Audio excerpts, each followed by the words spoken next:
in Miami. I'll have some baseball for you tonight. Marlins trying to get some wins, and they get a peek at one of their new pitchers tonight. The Fish have fallen, and they're trying to get up. They are 9 under. That, my friends, Nate Eovaldi. He gets his first start. John Baker and the Padres are in the house. San Diego winners last night. Marlins try to even the series against Ross Ollendorf. Hi, everyone. Things are going so bad offensively, we brought a hitter into the mix. Jeff Conine joins us. Hopefully you can stir things up for us. I'm hoping the whole 9 things, Conine, nines, we've been talking about all these bad 9s. Hopefully there's a good 9 tonight in the booth. I just like the fact that Ozzy's changed the lineup a little bit. We decided to do the same thing. One of the biggest changes for Ozzy, he made a big change with Reyes moving down to 3 and Bonifacio on the leadoff spot. But Logan Morrison's been slid down to the 7 spot, Tommy. Yeah, I think one of the reasons Ozzy wants to create a little something in the middle part of the order. And right now, with the struggles of Logan Morrison, he just finds himself moving down. He was hitting 6th last night, 7th tonight. Since the All-Star break, Lomo hitting 122 with no home runs and no RBIs. Now, Morrison in the 7 spot, I think the focus is going to be on Nate Eovaldi. You've had a chance to watch a little tape of the right-hander. What are we in store for tonight? Well, you're in store for an electric arm. We saw fastballs from 93 to 96 miles an hour. Very good curveball, and what I thought was kind of a cement mixer slider, which means he's got slider rotation, but it's not really breaking across, it's breaking down. And he got some really good hitters to make some really bad swings, so I like what I saw. Now, Ross Ollendorf, Tommy's made a little adjustment. You know he's a smart guy. I mean, he had the great run at Princeton. He's had a little success his last couple starts. Yeah, and the Marlins have seen him a little bit when he was pitching with Pittsburgh, and you're right. If you're a Princeton guy, you better make adjustments. All right, so we get a chance to watch Nate Eovaldi make his Marlins debut. Miami, San Diego, some baseball on a Saturday night. Stick around. We'll see if Conine can stir things up.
Marlins, game 2. Nate Eovaldi is 22. Alvin, Texas is his hometown, and his home team has changed. Now it's the Miami Marlins. For more on that, let's go out to center field and Craig Minervini. Craig? Thank you very much, Rich, and good evening again, everybody. Nate Eovaldi getting set to make his Marlins debut. He told us yesterday, not nervous, feeling pretty good about things.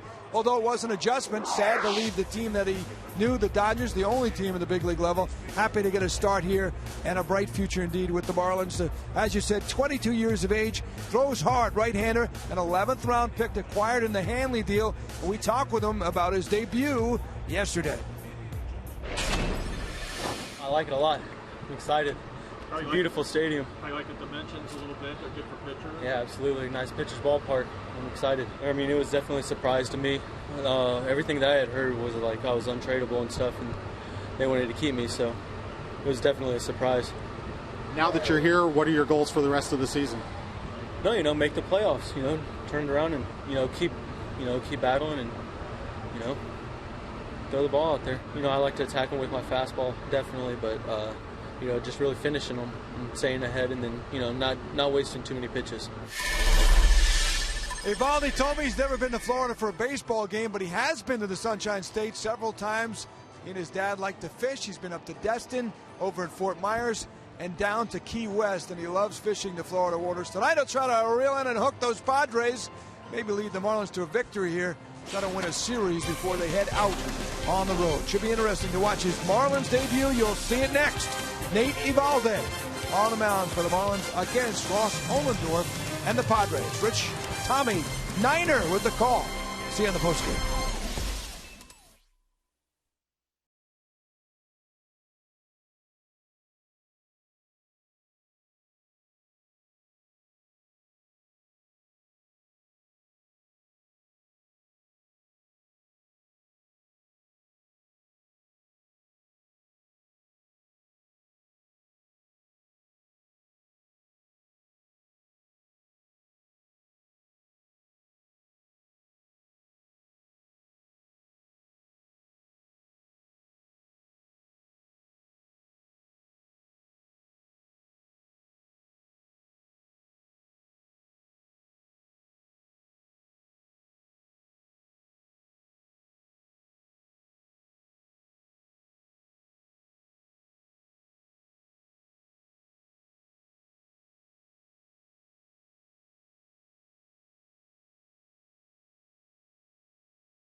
Tonight by Toyota. Visit your local Toyota dealer today for great deals on an amazing lineup of Toyota vehicles. Toyota, moving forward. By AT&T, the nation's largest 4G network. AT&T, rethink possible. And by Papa John's. Right now at Papa John's, get any large pizza, even specialties, for only $12. Marlins Park, roof shut, AC on, ready to go. Marlins and Padres, beware of the 305 guys, because a pair of them last night, Yasmani Grandal and Yonder Alonso, both former Hurricanes, had big nights. Grandal with that bases clearing triple, drove in 3, and Alonso added a pair of RBI singles. It was a big night for the boys from the 305, both born in Cuba, both moving around the age of 10. And that brings us to the SunTrust lineup for the Padres. Be aware of the guy in the leadoff spot. We didn't see him last night. He's got some pop. Alexei Amarista. Will Venables in right field. Chase Headley at third. Carlos Quinton back in left. And there they are. Yasmani Grandal, Yonder Alonso. Cameron Maybin has clobbered the Marlins in his year and a half against his former team. Everett Cabrera is at shortstop. Ross Ollendorf hits ninth. And they will be facing this man, Nathan Eovaldi. Eovaldi started the year in Double-A, made 10 starts with the Dodgers. The Marlins traded away the guy with the lowest run support in the National League to the Tigers. When they made the trade with the Dodgers, they got a guy who now is leading the National League in fewest run support, and that's Eovaldi. Well, he's just 22 years old. He has a fastball that'll get mid-90s. He's got a slider. He'll use a curve occasionally to left-handed hitters. Change-up's his fourth pitch. But it'll be fun to watch him make his Marlins debut. Pinch a Penny brings you the first pitch. Eovaldi with that high hand delivery and a fastball to little Alexei Amarista. And showed us the 95 right out the chute. Trying to make a quick impression here.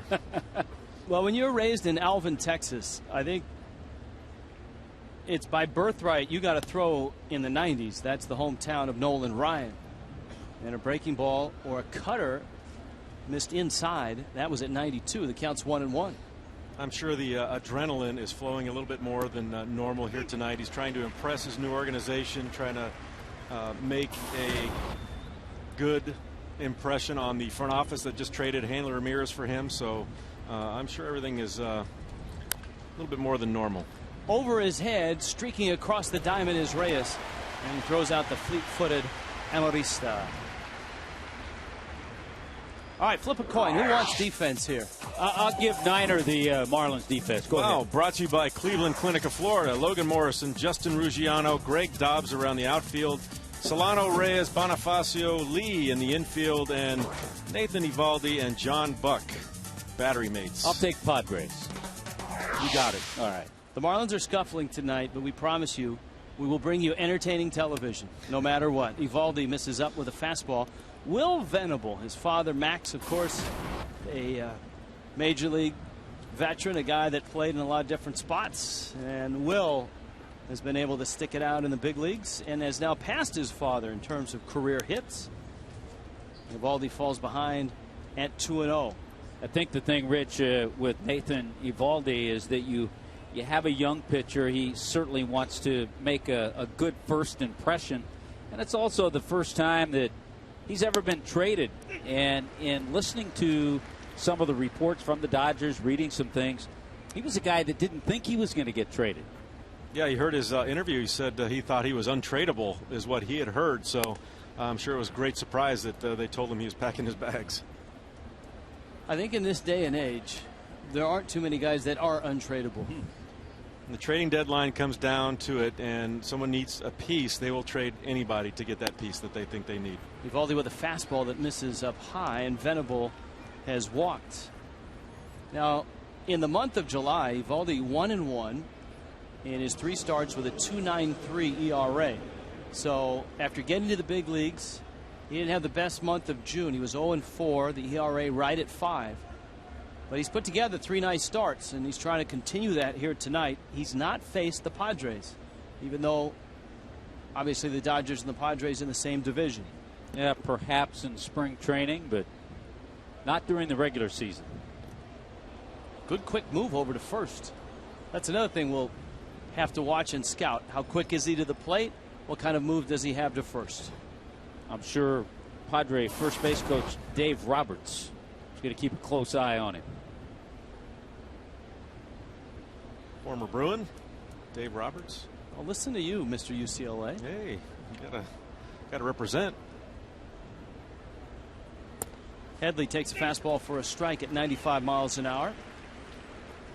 And it's 0-1. Headley has been in the trade rumor mill. A solid third baseman, a guy that people profile as being a better hitter getting out of Petco Park. He's always had a very good on-base percentage, steady glove, swings and misses.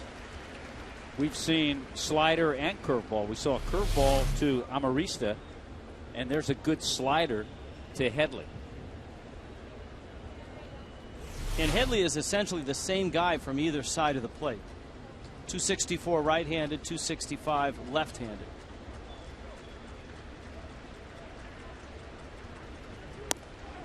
Got him. Down goes Headley. That's a nice pitch. Well, we've seen some pretty quality stuff so far from Nathan Eovaldi. You see another slider here. Freezes. Headley had no chance on that one. You see that kind of a cement mixer type rotation on that ball. It doesn't do a whole lot of downward, what they call a downward tilt, but especially the start that I watched against the New York Mets, it seemed like it fooled a lot of guys. They see that spin and think it's going to break differently than it does, and a lot of swings and misses on that pitch.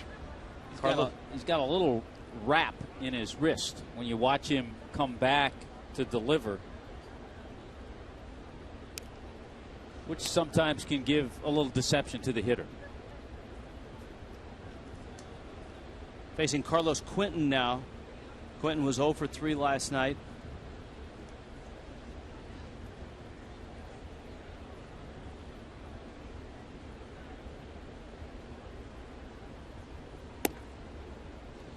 And Eovaldi misses outside. You can see he's very athletic, just in the way he moves his feet on the throws to first, even his reactions after delivering the pitch.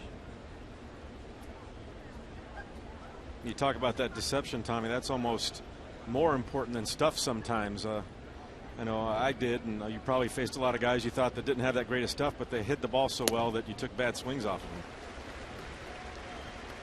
The cutter, when we see that, that's a work in progress. That's something he's been working on lately. And a challenge, I think, too, for John Buck behind the plate, handling him. He's talked to him, he's watched video, and he knows all that, but this is the first time he's handling him in a game. Another throw over to first. That's Vic Carapazza umpiring at first. Behind the plate, Wally Bell. Larry Vanover is at second. And Toby Basner has joined the crew. Dan Bellino was scheduled to be behind home plate. Basner was flown in and arrived just before game time. And he's at third base. Good thing we're right next to the airport, huh? That's right.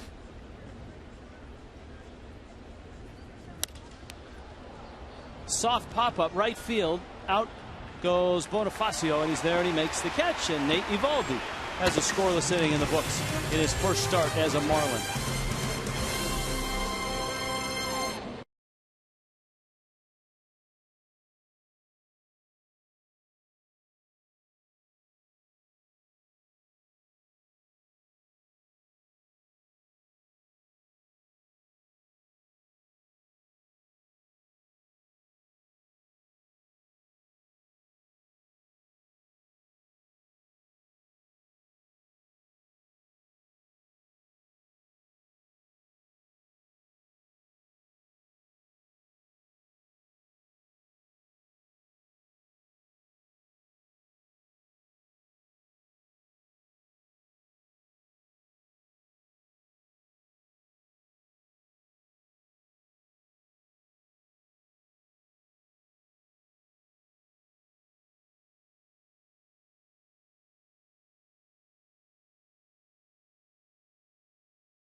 Have had their turn. Now the Marlins get a shot here in the bottom of the first.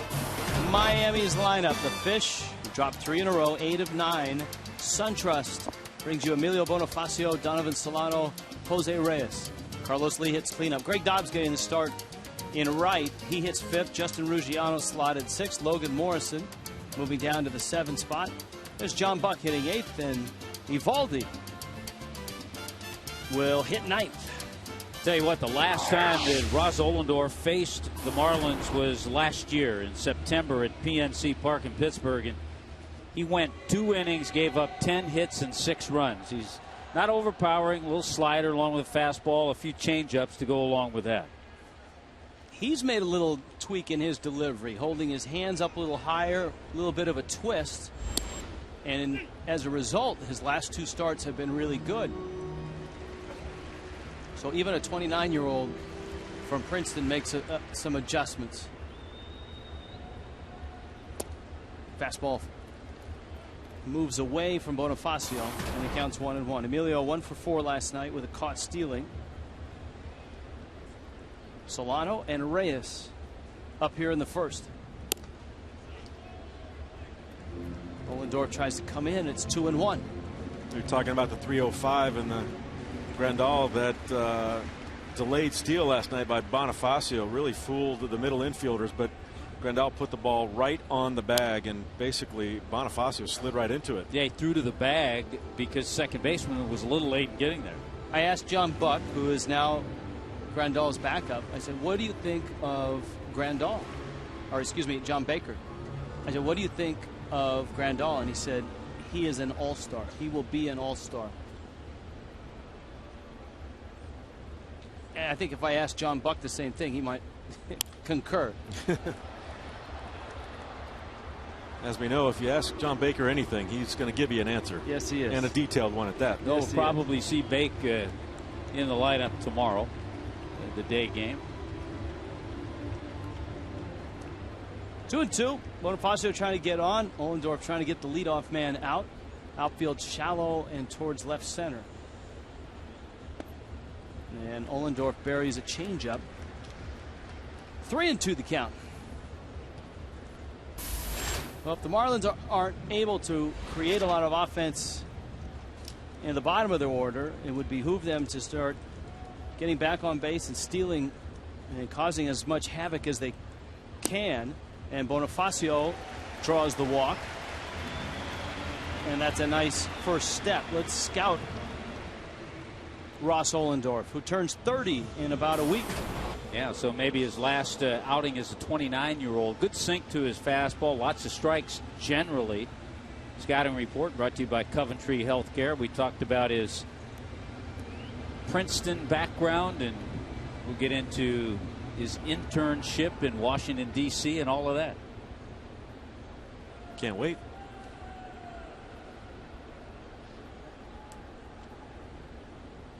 Bonifacio's running on the first pitch, which is taken down low. The throw is high, and he gets under the tag. Quick release, though, by Grandal, and that made the play a lot closer than you thought it would be. See the excellent release here. Bonnie gets a good jump. I think if that throw is on the money, he's probably got him out. Yeah, that surprised me, too, that if he makes a good throw, he might have him. He got rid of that ball in a hurry. Solano took it. The count's 1-0. So the Marlins obviously feel they can run off of Ohlendorf. Solano trying to bunt. He pops it up, and Ohlendorf makes the catch. All right, Tommy lost the coin flip, and so he's got the Padre defense. Yeah, my turn now. Yeah, the defense, as always, brought to you by Cleveland Clinic, Florida, with Carlos Quinton, Cameron Maben, Will Venable. Couple of changes for Bud Black. Headley and Cabrera. Alexi Amarista at second. Yandro Alonso, the first baseman. And we've talked about Yasmani Grandal behind the plate.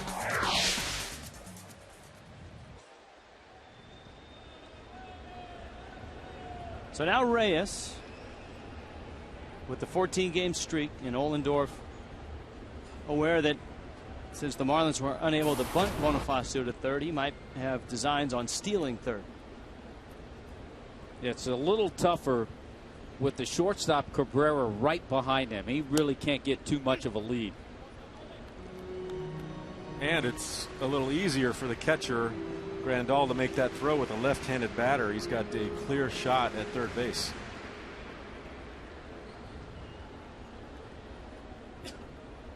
Ohlendorf ready. And Reyes hits a pop-up back behind third. Cabrera's there, and he makes the catch. So a promising start is down to 2 outs and a runner at second. And here comes Carlos Lee. You know, you talk about the Marlins struggling so poorly on offense, and the little things like this is exactly what they have not been able to do. When you get a guy at second base with nobody out, to move him over to third and then get a sac fly, or probably in the first inning the infield will be back just to get a ground ball to get that one run on the board. They've been not good at doing that. I'm sure somewhere there's a stat that gives you an idea of runner at second, nobody out, how many times that run scores. And I have no idea what the numbers are, but the Marlins, right, Niner, have not been good at that. Well, that sounds like a challenge to the crack staff, doesn't it? That's Tommy throwing the gauntlet down. And Tommy's been known to wear a gauntlet every now and then.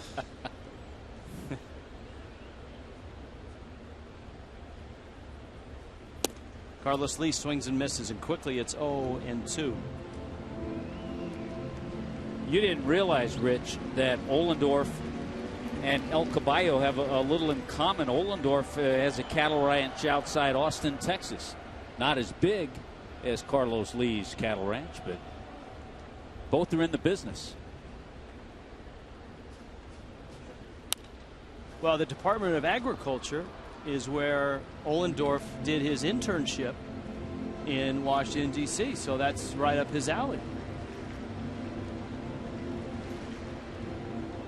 I mean, his double major at Princeton in operations research and financial engineering.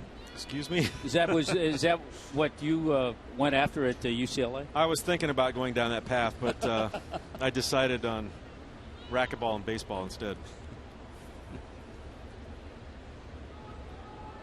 Did they actually have racquetball was a club sport at UCLA? Or you just played it on the side? I just played it on the side. I hustled down at the John Wooden Center, tried to make a little money on the side. Nice. Yeah. Now, you know, the window for NCAA infractions has passed, so you can admit to how much did you make on the side? I bought a few pizzas. I was able to buy a few pizzas. Which back in the day in college was... That's big. That's big. It was huge. That was before training table. But they didn't let you guys into the football, basketball training table. No, they didn't even know we had a baseball team at UCLA. 0-2 to Lee. Ollendorf. Breaking ball, soft liner, right field, falls, base hit. Bonifacio coming home, and he scores.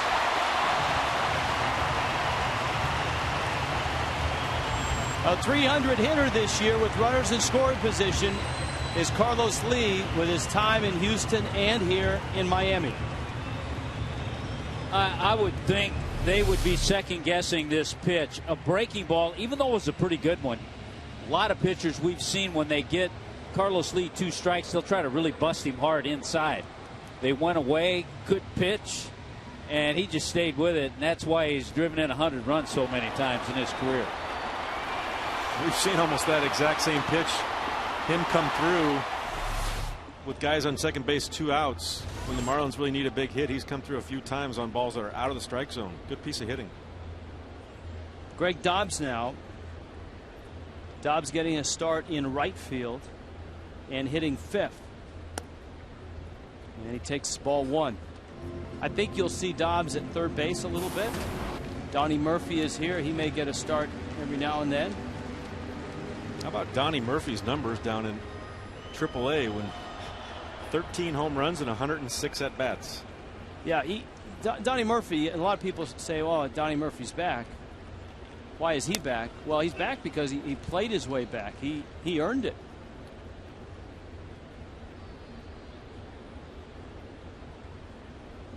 I think every time he's been back with the big league club, he's earned it.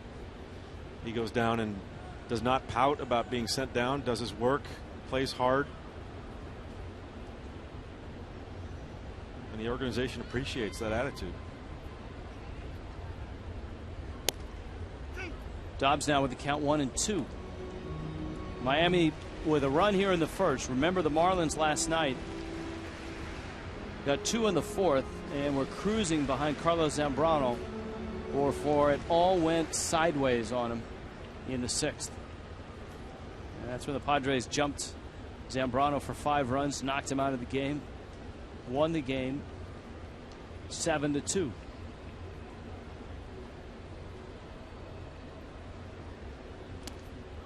In the dirt. And it's 2-2. Now Ohlendorf with the Pirates spent spring training and the first part of this year in the Boston Red Sox organization. Was in AAA, was 4-3 before signing with the Padres as a free agent. That one lined back to the screen. Yeah, he was starting games in Pawtucket. Originally a 4th-round pick by Arizona. His senior thesis, of course, was on the economics and the viability, and I guess is the amateur draft in baseball the best way to accrue talent for a major league team? And? I think no. It depends on who's doing the drafting, I guess. Swing and a miss. Dobbs strikes out.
Marlins Park, Miami on top.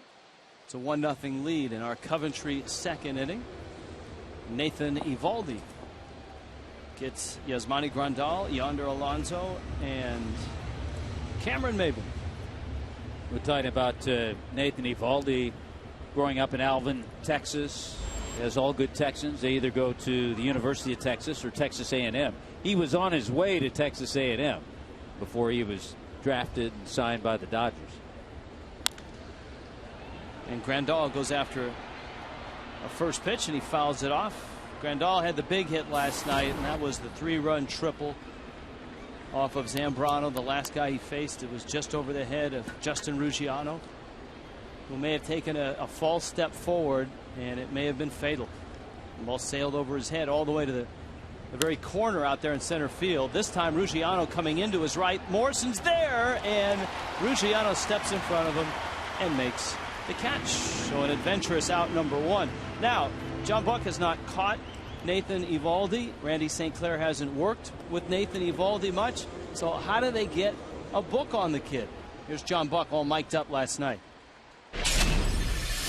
Talked to Don Manning about our new kid. Rick Honeycutt just called me. I talked to. Yeah, he said he was going to call you. I talked to another guy that had him in minor leagues too. Said he just threw last game or maybe 2 with a cutter.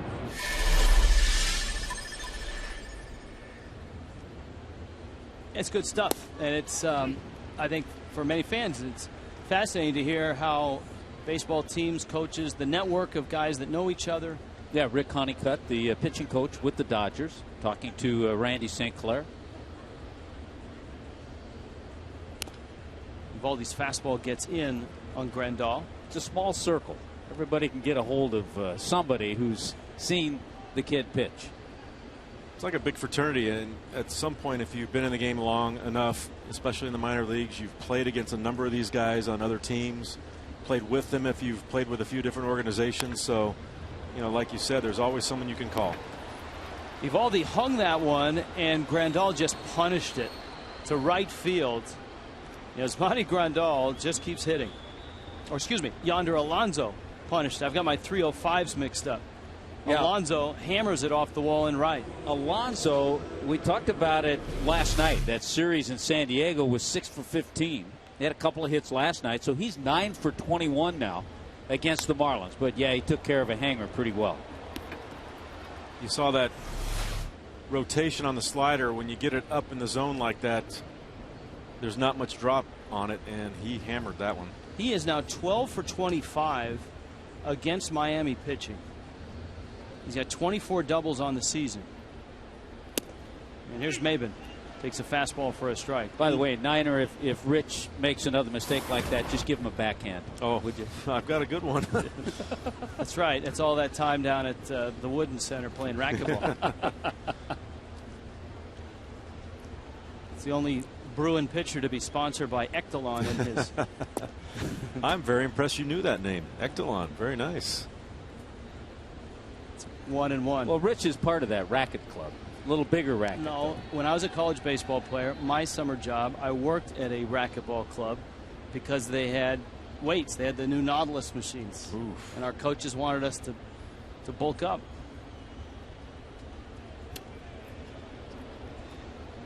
Fastball up and in.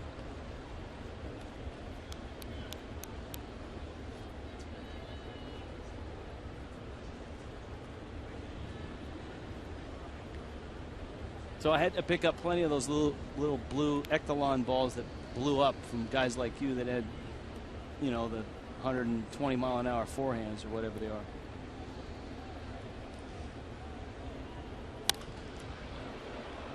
In the air center field, Ruggiano comes in, calls for it. Alonso back to second, and Maben is out number 2. Next Coors Light Marlins watch party is coming up Tuesday the 31st at Catch of the Day Seafood Bar and Grill at Dolphin Mall. Marlins and the Braves at 7:10. Billy and the Energy Team will be there. Take advantage of specials on Coors Light aluminum pints during the game. Go to marlins.com for more info. It's amazing the amount of ground a center fielder can cover, especially in this ballpark. Remember that catch over in this area that Ruggiano made? Then he came over in here and made one. So he's already covered a lot of territory out there in center field. I think if you can run, center field would be a joy to play in this ballpark. We saw Bernardina from the Washington Nationals put on a clinic. He's having with a good year. With the amount of ground he can cover, boy, he was loving playing center field at this place. Now Everett Cabrera. Would you guys agree, having watched half a season of baseball in here, that speed is a necessity not only in center but also in left and right? I would say left for sure, and you know, a center fielder can help you out in right field. But yeah, speed is necessary in this outfield. I think Ozzie realizes that too. You definitely have to play differently here than you would at most ballparks, and I think a lot of the mistakes that guys have made is, say, when a left fielder looks behind him and he sees the distance between him and the warning track, he might put that perspective from his home ballpark, and this ballpark is so much bigger that a lot of bloops are getting in. I mean, how many times have we seen bloop hits fall in front of the outfielders? I mean, it's been a countless number of times. We've kind of equated it at times to Coors Field. Exactly. But you don't quite get the carry from the altitude that you do at Coors Field. And Miami has its own humidor. Yeah. Open the door. Yeah, just open the windows or open the door. 2-2. They say they're having issues with the humidor this year in Colorado. With all the home runs. We'll know in a couple weeks. We got a 4-game series there, don't we? 4 in Colorado, 4 in Arizona. So any hitter that's been saying the ball carries pretty good in Arizona, I was about to say those are 2 really good ballparks to hit in. Well, when you say Coors Field, a big smile comes on my face. I love hitting that place. The schedule, Tommy, changed in Arizona because with the rainout makeup, the Diamondbacks had a schedule that had them playing without a day off more than is allowed, and so there's going to be a doubleheader in Arizona. Yeah, so instead of a Monday, Tuesday, Wednesday, Thursday series, it's a Monday, Tuesday, and then a split doubleheader on Wednesday. And the Marlins are off that Thursday. Eovaldi ready. His 2-2 pitch. Got him. Fastball and a lively one. Pair of strikeouts for Nathan Eovaldi. And right now Miami has a 1-0 lead.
For Coventry Healthcare of Florida.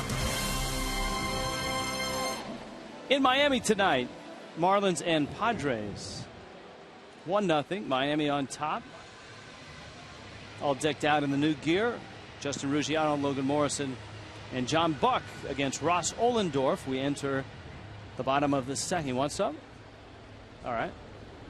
Rich Waltz, Jeff Conine, and Tommy Hutton. In the booth is Niner with us. Ruggiano dribbles one out to Amarista at second. And he whips it on over to Yonder Alonso at first.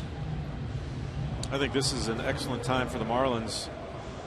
You know, got to say it that they're actually going to be in a retooling mode the rest of this year with Justin Ruggiano to go ahead and let him play this season out, get him a significant number of at-bats and see what the plans might be for next year. We were talking about that last night, how individual players, and you could go through each one, how they can motivate themselves these next couple of months.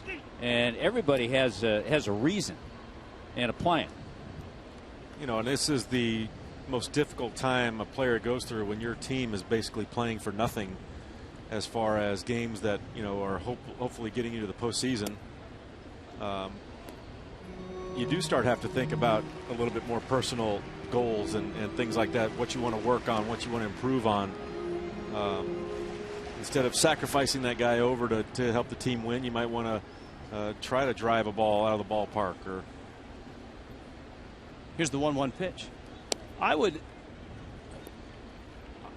say, though, that's one of the things you want to show right now. Driving the ball the other way to move a runner up, because that's, to me, that's been missing. That's been missing. And if all of a sudden a guy can prove that he can do that he can score a runner from third with less than 2 outs, that he can move a runner from second to third with some consistency. To me, if you're Ozzie Guillen, you're looking for guys like that.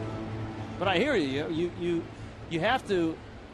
I mean, there are guys that have opportunities now from this point forward to prove that they belong in the plans for the starting 9 next year or the starting 25 that you start the regular season on. Because you can tell a whole lot more about a player here in the rest of July, certainly August, and even in September. September is sometimes a tough month, but you can tell a whole lot more in these couple of months than you can in spring training. That's a good point. Here is John Buck now. So Morrison walks, and he's at first. And he fouls the first pitch back and out of play. Already some games in the books in baseball. The Dodgers hammered Barry Zito and Brad Penny and beat the Giants 10-0.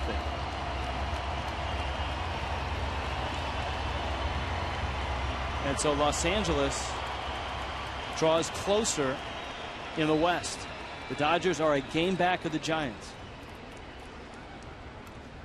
And on a night where Nathan Eovaldi is starting, it's worth noting Hanley Ramirez drove in 3 runs. All of a sudden, Hanley can hit with runners in scoring position. Yeah, how about that? He had a big home run last night, but you know, in talking, the three of us talking, I don't think any of us are surprised.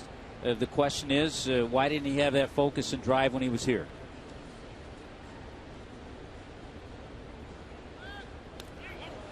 Got him. Picked him off. Morrison gets picked off. And there are 2 outs here in the second. Little things. Just little things. Can't have that happen. Now, you know he's not stealing. He may have been involved in a hit and run, but if the hit and run's on, you're not supposed to get picked off. That is the one thing you're always taught from the Little League up. If we got a hit and run on, you're just getting in motion. You're not trying to steal the base.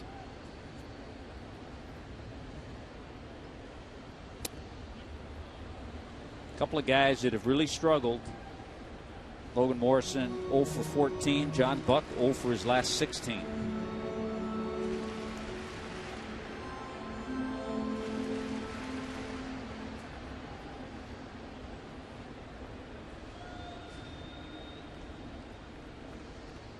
And it's hard to hide those guys in your lineup. Buck swings and misses. And he strikes out. And so Ohlendorf gets out of the inning. We go to the third. Miami on top 1-0.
On to Marlins.com/fantasy auction.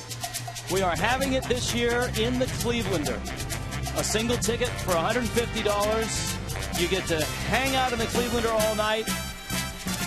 Open bar. a gourmet buffet. Dancing girls. The pool boy will be there for you ladies. Tommy and I will be in the Clevelander televising the game from the friendly confines of the Clevelander. $150, marlins.com/fantasy Right in auction. here. We're going to be right in there, Rich. So now we will be able to get up and run to the pool during the breaks or to the bar because it is open bar. Open bar. Did you say open bar? Open bar. And all you can eat buffet from the Clevelander. It's the Clevelander's fine dining experience, and it's all you can eat.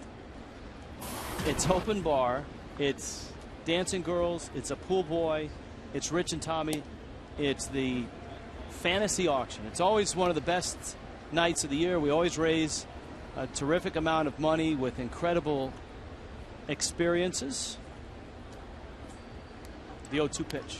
Fouled at the plate. All you can eat and open bar. In the Clevelander. In the Clevelander. I mean, those two things put together, I'm in. For $150 if you're coming as a couple, if you've got a buddy, a gal pal, or you just want to come as a pair, it's $275.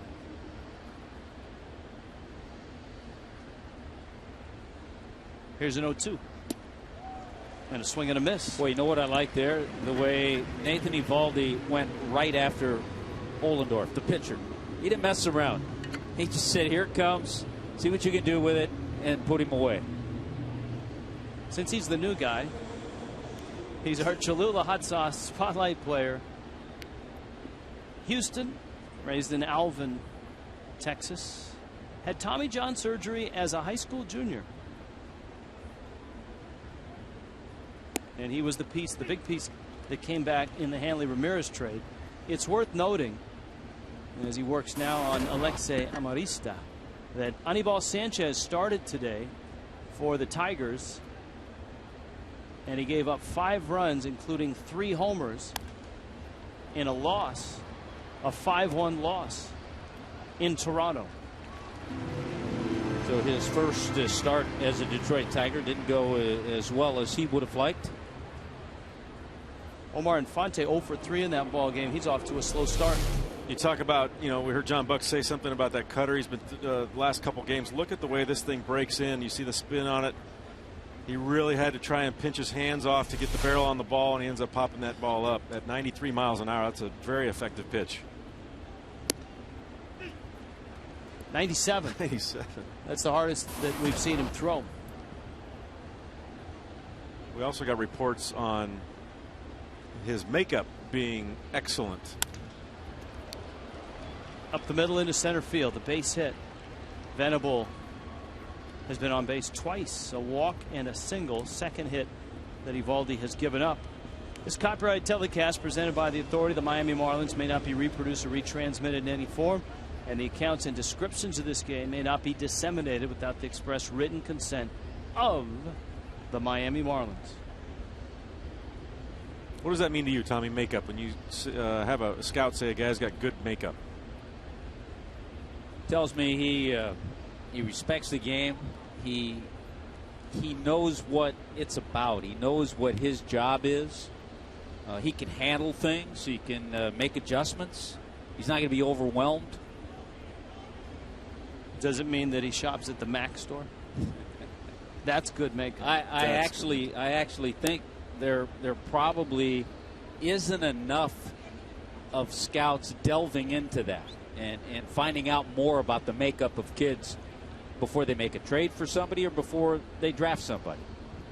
Yeah, you'd think that your first rounder, you'd want to know everything there is to know about him as far as makeup is concerned before you give him a $4 or $5 million signing bonus.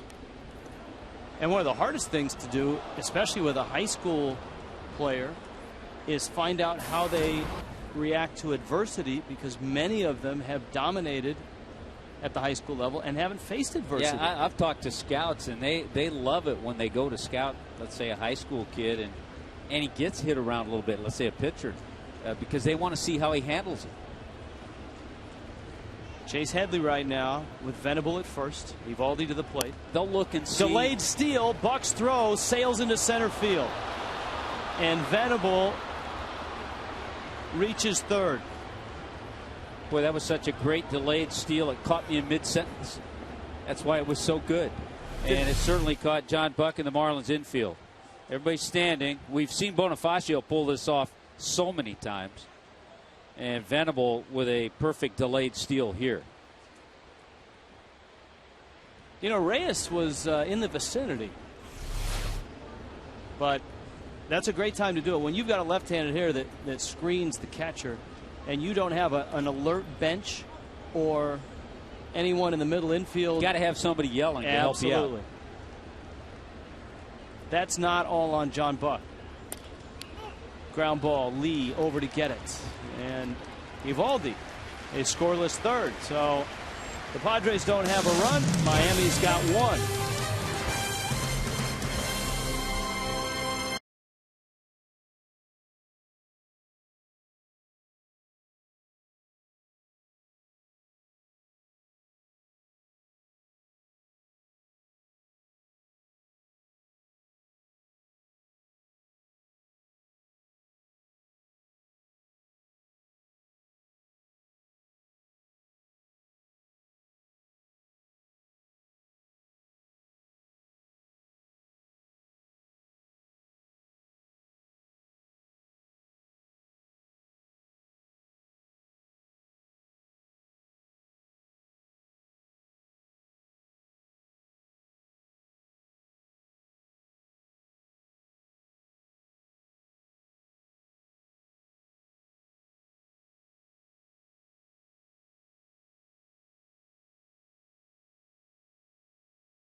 You to find your beach this summer with the Marlins. Corona Light offering 31 lucky Marlin fans the chance to win 4 tickets and a $100 Marlins merchandise gift card. Visit your local participating Navarro pharmacy and look for the Corona Light display for details on how to enter and win. Relax responsibly. Nathan Eovaldi leads it off. Emilio Bonifacio and Donovan Solano to follow. We told you that Eovaldi, even though he's made 10 starts, he does have a hit. He's 1 for 23. He got that last year. Even though he's made 10 starts this year, the Dodgers didn't score him many runs at all. In fact, he has the least amount of run support in the National League. Sprays that ground ball. Oh, terrific stop. Amarista. That's going to be a base hit. Amarista tumbling into the outfield, trying to right himself or at least get to a point where he can make an accurate throw, and he just couldn't do it. But again, I think we're seeing a little bit of the athletic ability of Eovaldi. He actually hustled down to first base. Good contact, made Amarista try to make a spectacular play and gets an infield base hit, second major league hit.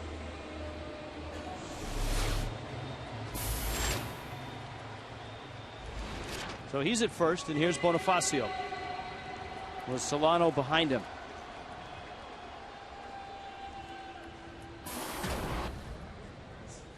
The Marlins have said that the other top pitching prospect they received in the Anibal Sanchez Omar Infante trade, Jacob Turner, will make maybe a couple of starts. That's popped up, and the Marlins twice now have popped bunts up. Bonifacio and Solano.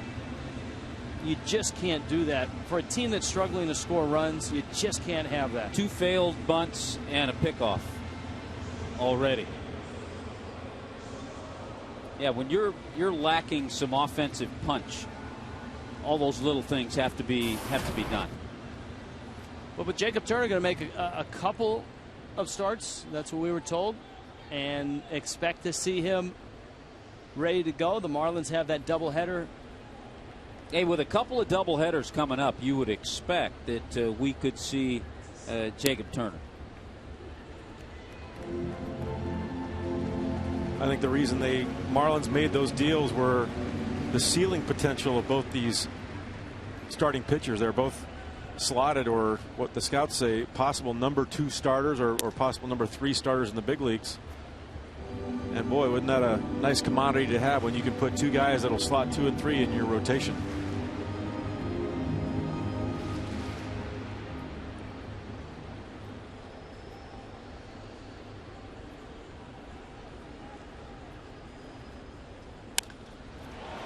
Liner, center, Maben, not again.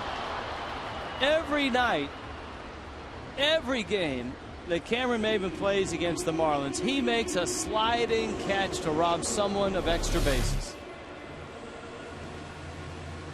So it's no surprise that he made that play. Well, guys will just say that dumb hitting, hit it to the wrong guy.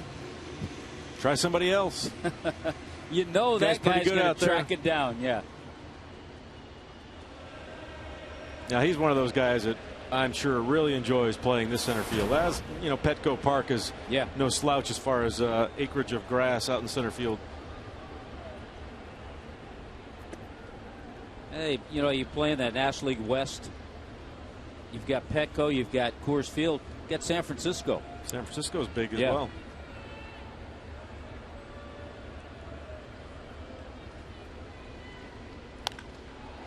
Reyes, right field, down the line, and gone!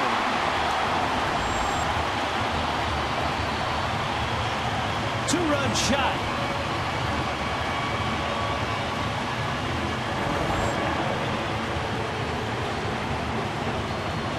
Jose Reyes is saying, I like this number 3 spot. Remember, we told you last night it's only the 22nd game in his career he's hitting the number 3 spot. Tripled in a run last night. Looked like he got a changeup, stayed back, and just kept it fair. Very similar to his last home run.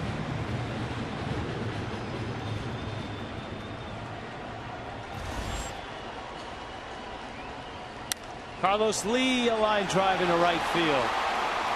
And that's a base hit. A look at the Reyes home run.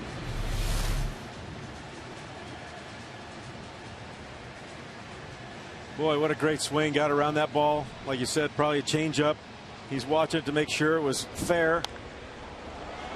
I don't think he was like showing up anybody right here, but as soon as he saw it go out, he got on his horse and got around the bases. How about Jose Reyes now? In his career, a small sample size, but he's 3 for 4 against Ohlendorf with 2 home runs now.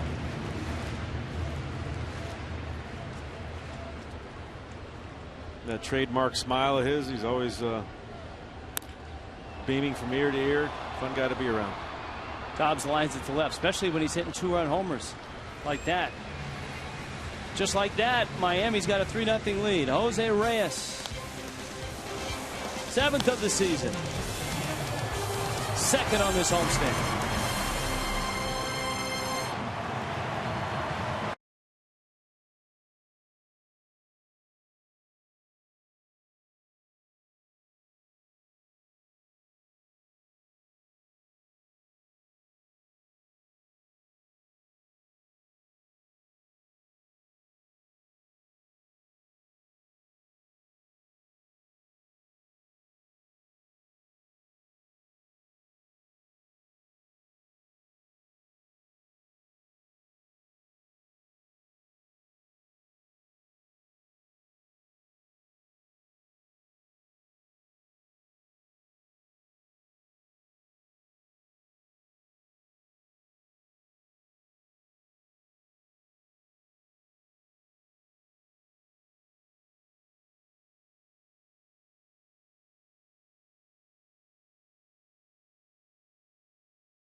Jose Reyes with a 2-run homer.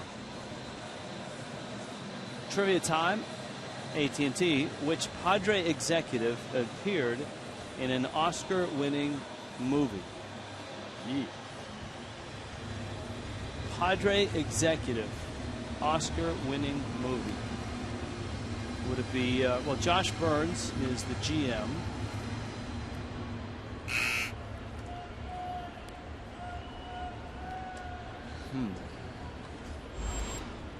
Well, they've changed some executives around, right?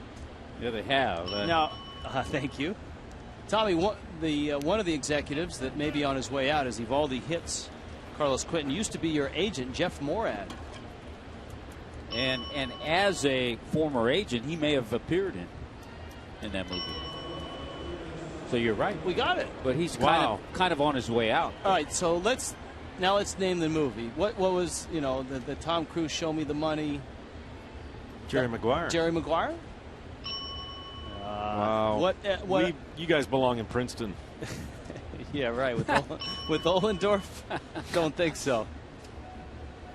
I couldn't tell the difference between Yasmani Grandal and Yonder Alonso in the first inning. So Quentin hit by a pitch, which is not unusual. He's been hit 10 times, 11 times now.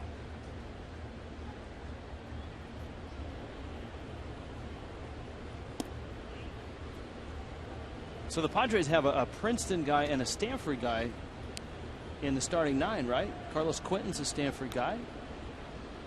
They've got 2 Princeton guys. Will Venable in the lineup, yeah. I think there's some chess matches going on in the clubhouse. But none of them can out-talk John Baker. No. A Cal guy.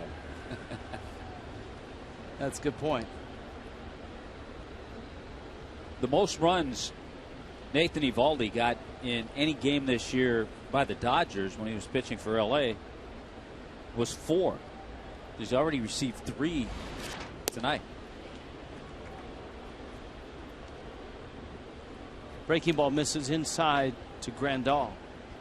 And the 4 runs that he received in that game, it was a game in Arizona, and that was his 1 win this year with the Dodgers.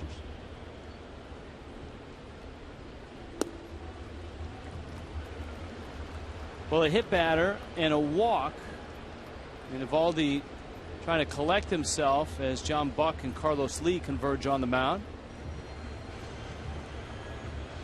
This is where that composure and makeup will come into play right now, and you've got first and second, nobody out. How's the young guy going to handle it? Now remember, he had to go up the line quickly for that infield base hit. Scored ahead of Reyes on the home run. Randy St. Clair is going to join in. But you're right, that's a good point to see. You hate to see a hit batter and a walk after your team's just giving you a couple more runs, 3-0 game. We'll see how he reacts. Randy St. Clair joins the conference. You talked, Rich, about the Tommy John surgery when he was a junior in high school. It's one of the reasons he was drafted in the 11th round. It's one of the reasons his draft status went down a little bit because of that Tommy John surgery. Crack staff has informed us that Jacob Turner is starting tonight for New Orleans against Iowa, which would line him up for a Friday night or a Friday afternoon start, correct, against the Nationals. Or I think first game of that doubleheader is about 4 o'clock, somewhere around there. Yeah.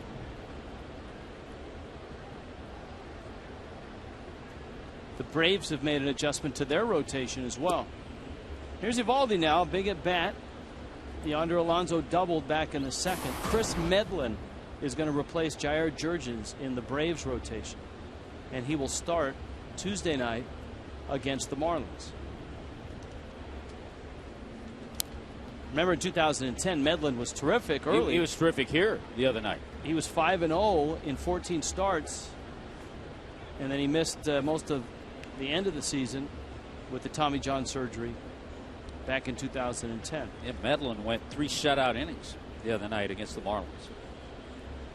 A pair of Padres, Quentin and Grandal. 1-1 to Alonso on a fly ball left center field. Pretty well hit. Back goes Morrison at the track. Makes the catch. Runners tagging.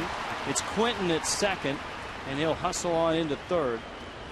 Grandal retreats to first, and Evaldi has the first out of the fourth inning. Now he's got Cameron Maben and Everett Cabrera to deal with. Niner, it's one of the things that just in watching these guys a little bit, Alonso in San Diego and the little bit we've seen of Grandal, they both use the entire field. Yeah, and for a young player, you talk about scouting and you talk about potential. When a young player can do that, hit the ball to right center with authority, hit it to left center with authority, that's a plus hitter in my book. Maben fly to center is only a bat. Isn't that a necessity? You played at Petco. Isn't that a necessity at that ballpark that you are a gap-to-gap hitter? And I would think now in this ballpark that's a little more of a premium.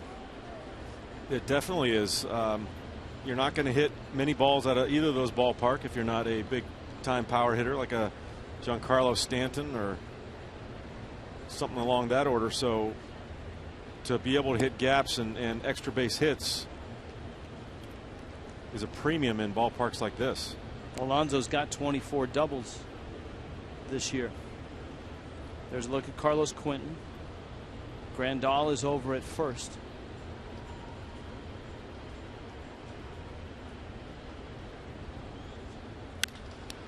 Maben hits a high, shallow pop. Bonifacio's calling for it. Quinton tags, and he'll hold at third base. I think especially with Greg Dobbs in right, Bonifacio has been a couple times tonight very aggressive at getting out after pop-ups in shallow right. Well, I think when you're an outfielder in this outfield, knowing how much ground you have to cover to get into those pop-ups, Bonifacio is going to use his speed and try to help them out by getting out there as quickly as he can. Plus, you know it's a little different than a normal second baseman, with exception. But you know he has a strong arm, too. Some second basemen, if they're backpedaling a little bit like that, you might think if you have a little speed to take off at third. But he's got a strong arm.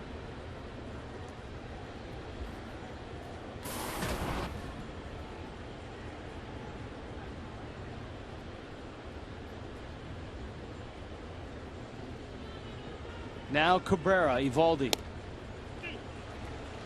Is that the cutter at 94? I mean, it had a lot of movement. Yeah, usually it's a little less than that, but it's just a good pitch. I think his ball has some natural cut to it to begin with. We thought, Wally Bell, I thought he flinched right there. I think he's going to call that a strike. But it looked like his ball, it's definitely not sinking, but I think it's got a little natural cut to it anyway. And you can add a little bit more. That becomes almost a 93-mile-an-hour slider. Trying to pitch out of this first and third spot. And he splits the plate there at 95 miles an hour. How's Wally Bell? Pretty good guy, pretty good umpire. Okay, good guy though. I think, Tommy, as part of the Hitters Guild, being a card-carrying member, you take an oath never to divulge that stuff. Throw it first. I just got back. Did you say something to me? Hey, Nathan Evaldi pitches out of it. It's 3-0.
Get to Nissan for the biggest savings under the sun at Nissan's Summer Saving Days. Visit ChooseNissan.com. Let's check in with Craig Minervini.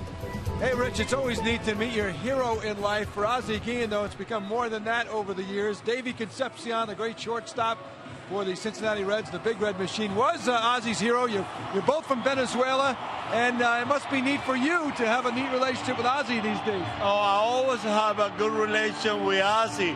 When he come up to the Venezuelan League in 1984, he came to our dugout and said, well, I want to meet you, David Concepcion. I want to be like you.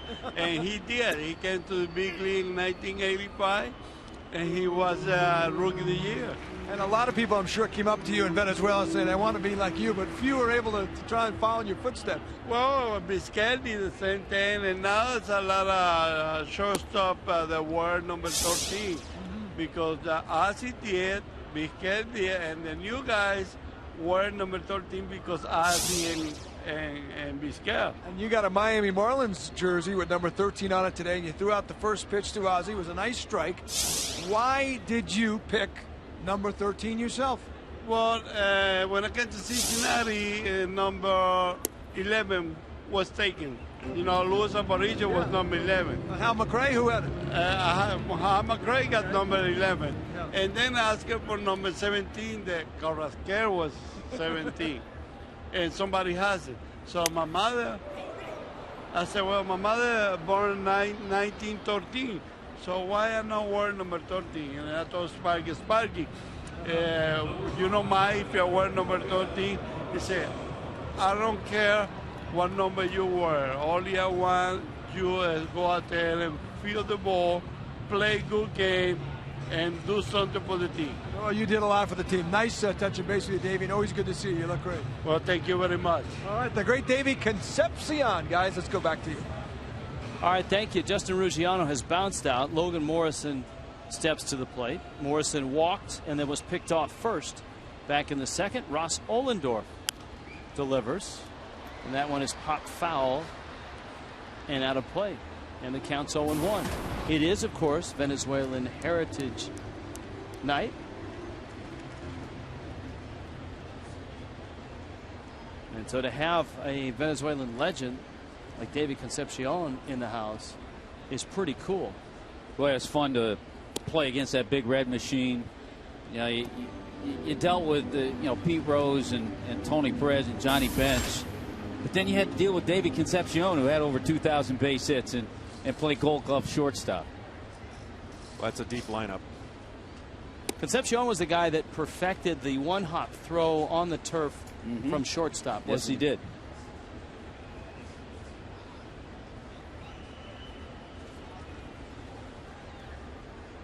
So the count 2-1 to Morrison on Venezuelan Heritage Night.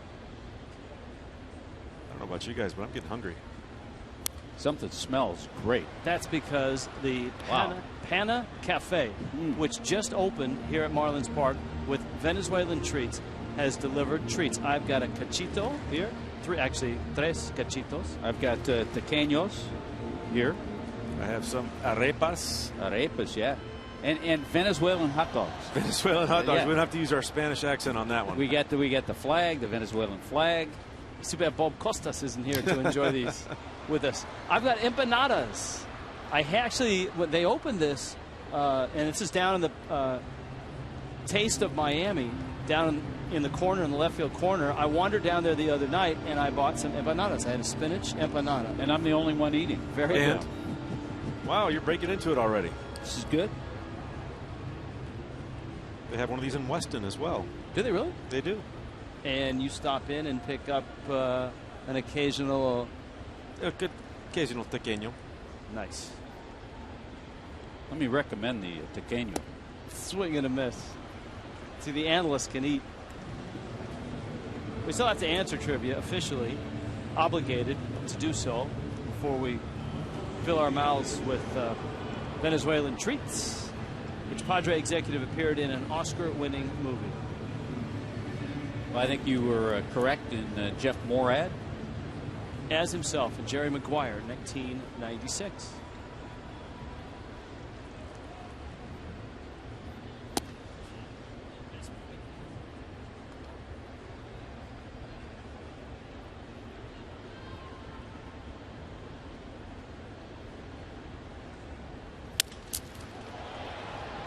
Into center. Tommy, when he was your agent, did you ever run into his office and say, "Show me the money"?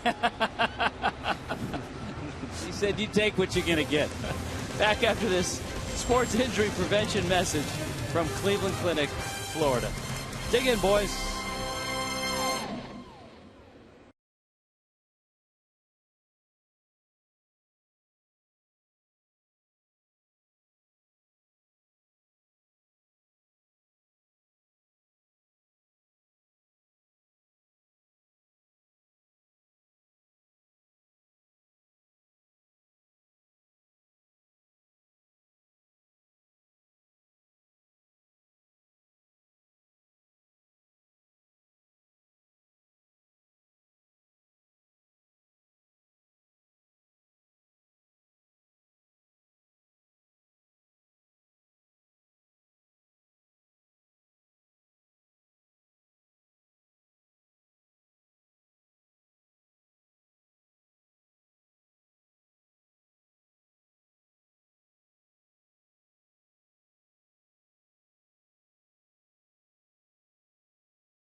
And the Marlins on top, 3-0.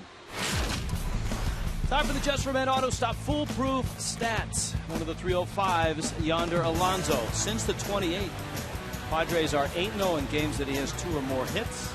Last night, 2 for 5. They won. Padres counting on results. You can get results from Just for Men Auto Stop as well. Oh, whoops. Sorry about that. Look at these guys. You're interrupting our smorgasbord here. What are you having? You've got an empanada. This is outstanding. And a cachito. Right? I just had a friend of mine text me, say I had to try the cachito, and Jose, right on the money. So in Venezuela, they make really good shortstops and really good food. Ohlendorf takes a strike. Alexi Amarista and Will Venable, 5th inning. And Eovaldi strikes out Ohlendorf for the 2nd time. Well, I tell you what, we saw Eovaldi get out of that 1st and 2nd, nobody out situation last inning with authority. He's going after guys. He's throwing that fastball. All right, you want a just a laundry list of Venezuelan. Just go decade by decade. Aparicio, Concepcion, Guillen, Omar Vizquel, Amarista, who's coming to the plate. His hero, and he's Venezuelan, his hero growing up was Vizquel.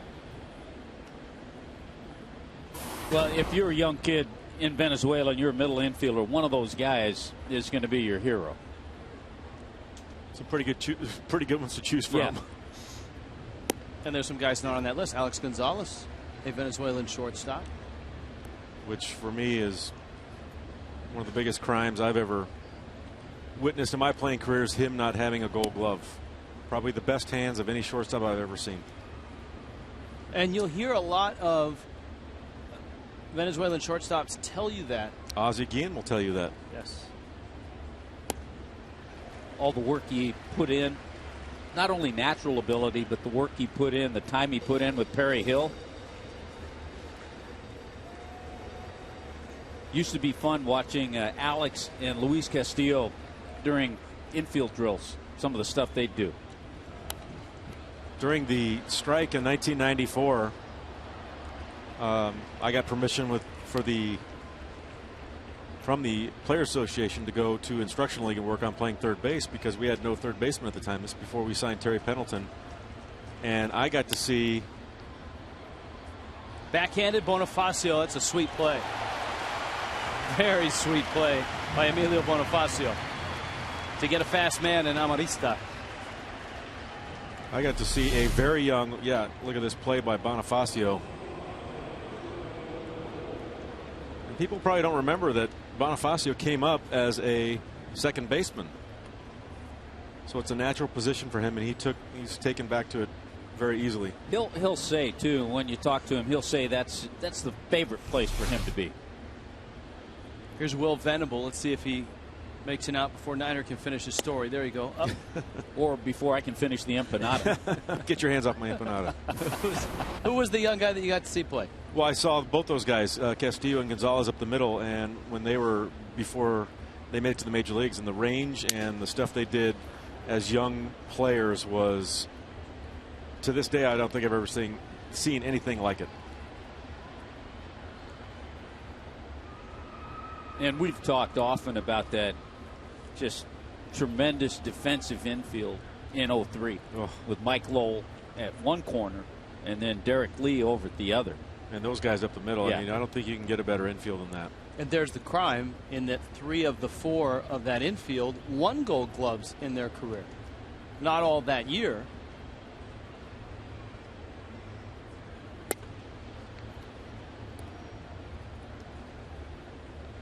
So far, so good for Nathan Eovaldi. Got to like the way he's gone after the hitters, the way he worked out of a little bit of a jam, the way he's gone after Ohlendorf, just the pitcher, just blown him away twice with strikes.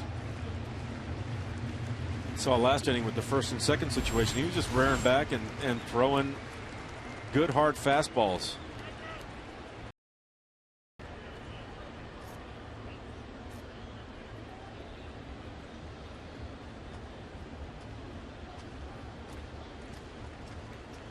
Two.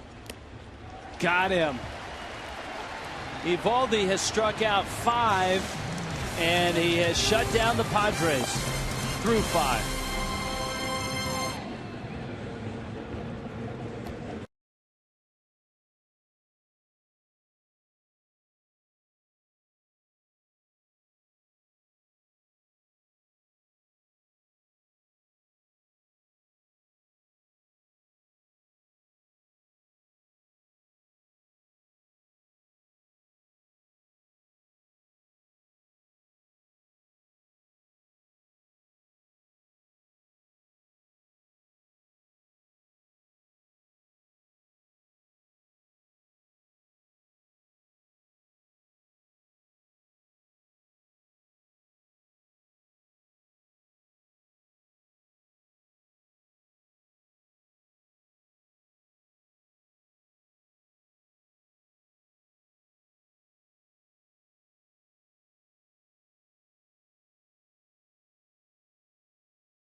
Along with our cachitos, empanadas, and other food. Did you guys get a delivery? Oh, yeah. As you can see, it's gone. We finished it already.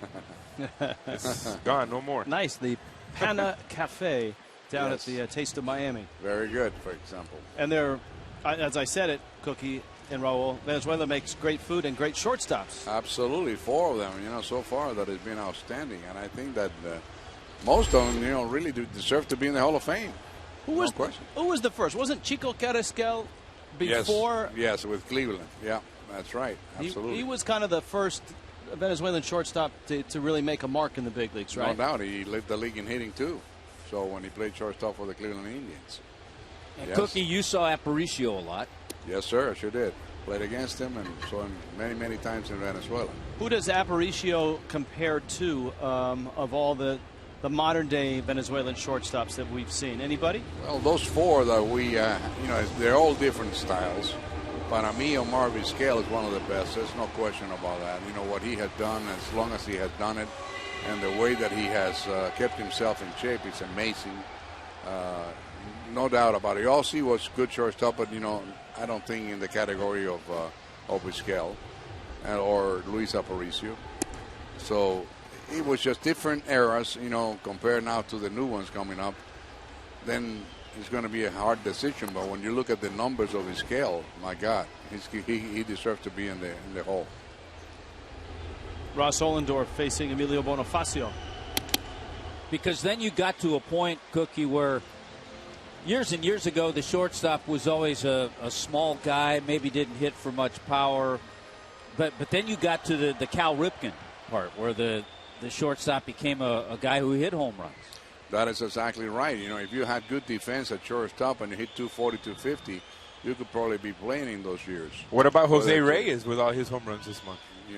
Exactly. So things have changed a little bit in that respect. Now they're expecting a little bit more with the Rodriguez, and the Colorado shortstop and Tulowitzki. They are thinking about more offense than anything else now. Liner to right. Venable reaches up and makes the catch. Using those basketball skills. Yes, sir. He played both sports at Princeton out on the warning track. What do you guys think of Evaldi's performance up to now? Outstanding as of right now. I've really been impressed with the way he's gone after hitters, especially when he fell behind last inning with men in first and second, nobody out. Yeah, he didn't lose his control. He was just perfect, at ease and using that 95-mile-an-hour fastball, and that was great just to get out of there with that stuff and a good slider, and looked pretty good. If anything, the only thing the curveball hasn't been as effective today, but that's something I'm sure that he's just working on. All right, guys, have a good show. The dessert cart, I've been told, is making its rounds too. So. All right, you better hope they don't come here first. Take care, guys. All right. Donovan Solano. The longer Solano's on the team, we need to have a Colombian heritage night.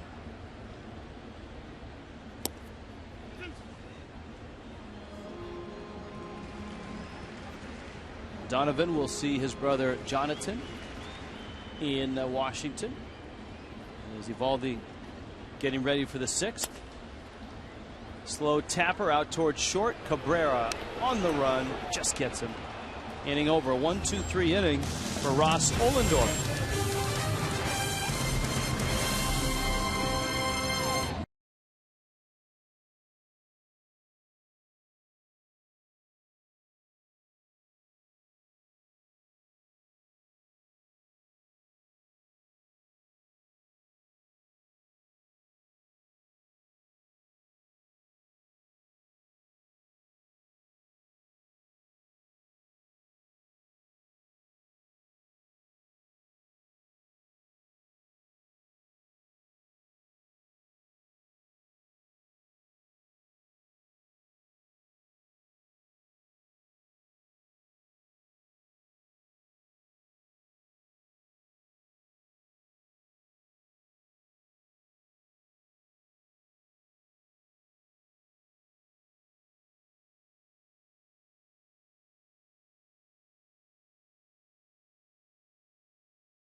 Run homer, a big one.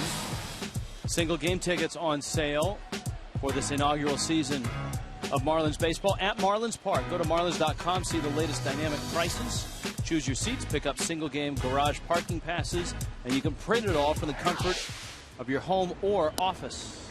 Everything just a few clicks away. Head to marlins.com.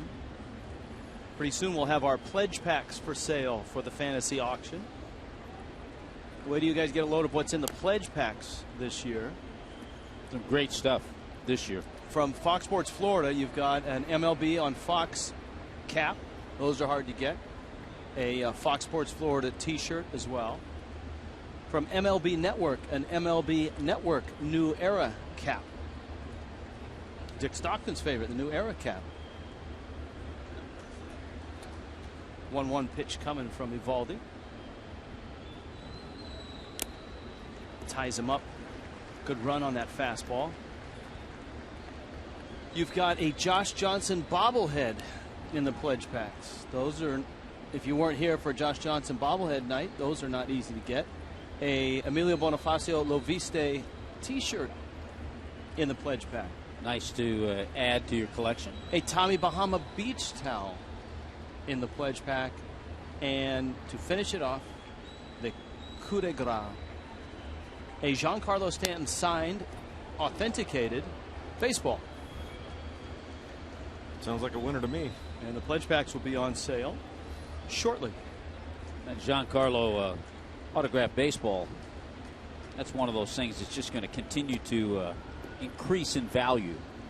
And we want to thank Giancarlo, who was kind enough to come in and sign those 200 baseballs for the pledge packs. So there'll be only 200 of those available once they go on sale. Ooh, that one clipped Wally Bell. Earlier today, Giancarlo was going through some of the items in the pledge pack, and he decided to come out and take some batting practice as well.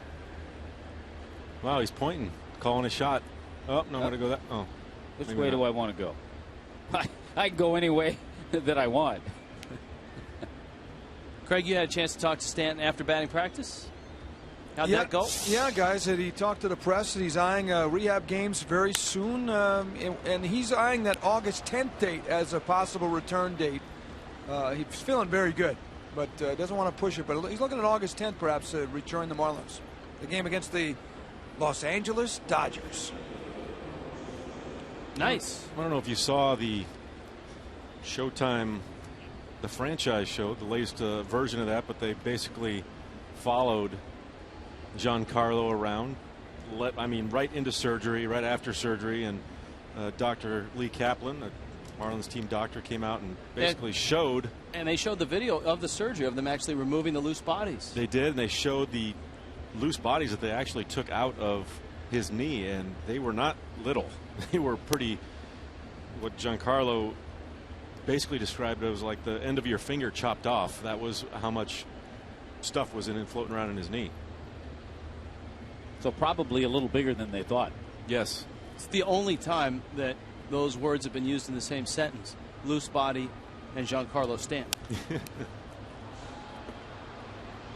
To center, Ruggiano is there, and he makes the catch.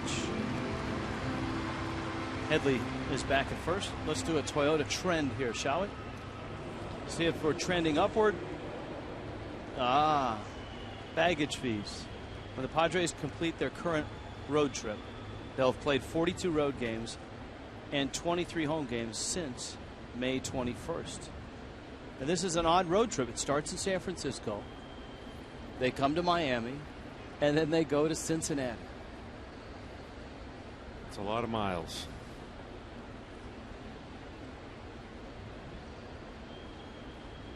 Now you think about it, the teams that are kind of at the corners, Seattle, San Diego, Miami, probably put in the most amount of miles.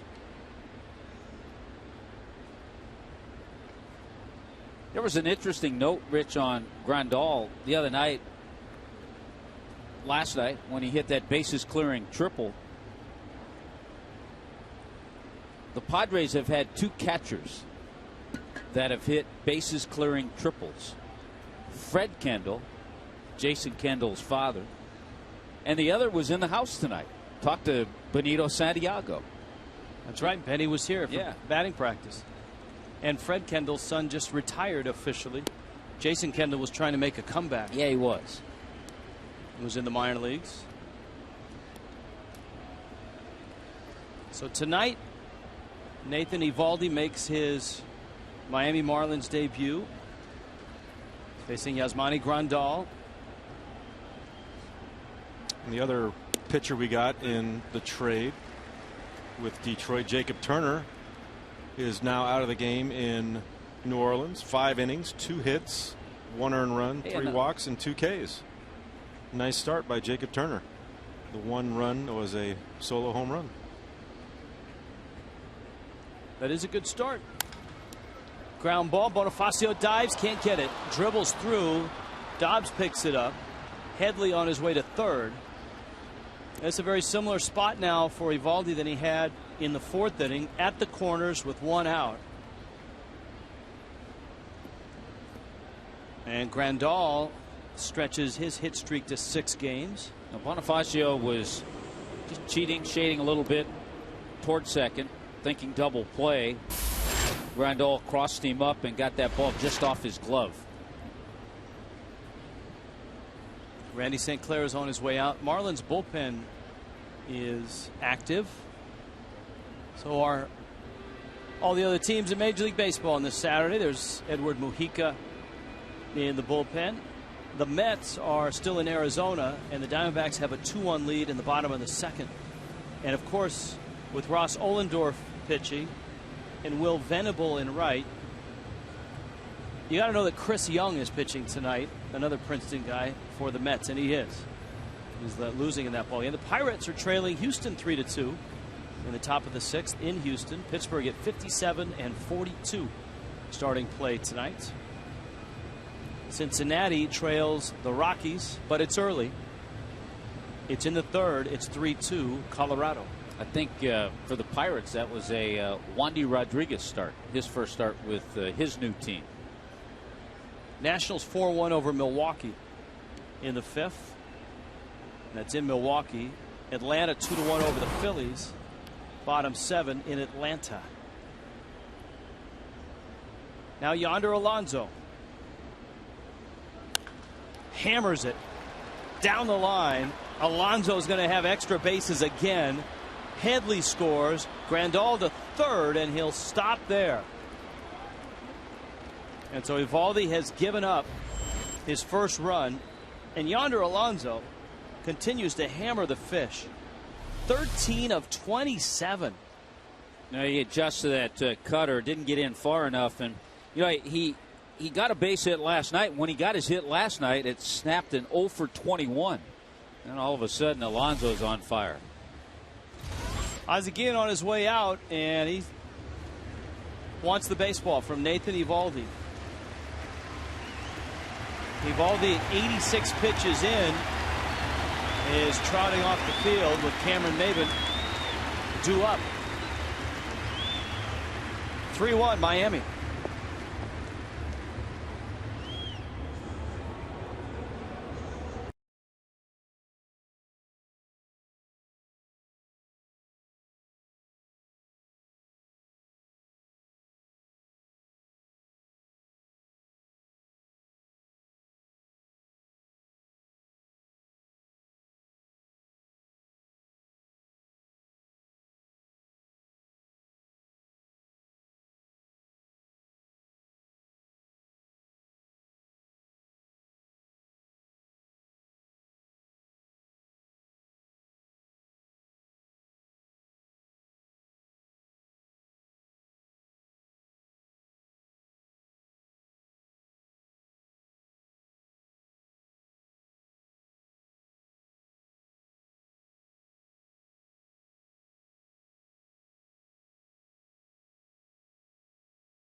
in the 6th. And Ozzie Guillen is hoping that the bullpen can protect Eovaldi's lead and get him his first win as a Marlin. Cameron Maybin is up, and it's a former Padre who came over in the Cameron Maybin trade, Edward Mujica.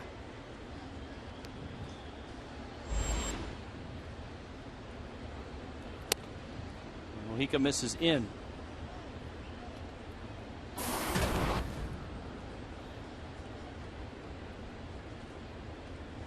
You see Edwards' numbers, not where he would want them to be and not where they were last year. Maybin, a chopper to third, runner coming home. Solano's got him caught, and Donovan, he's safe. He missed him. There's no tag applied. The runner is still alive and finally tagged out.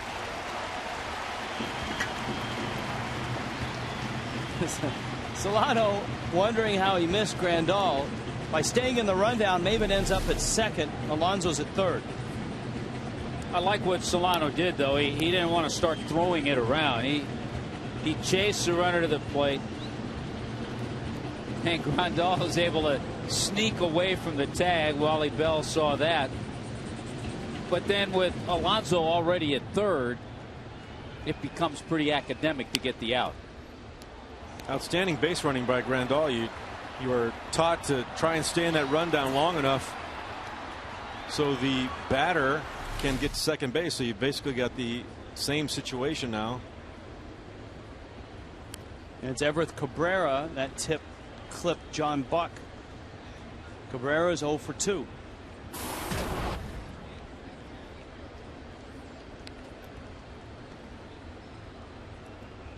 Well, Eovaldi was able to pitch out of this spot in the 4th. He hit a batter and walked Grandal to open that inning. Good off-speed pitch by Mujica.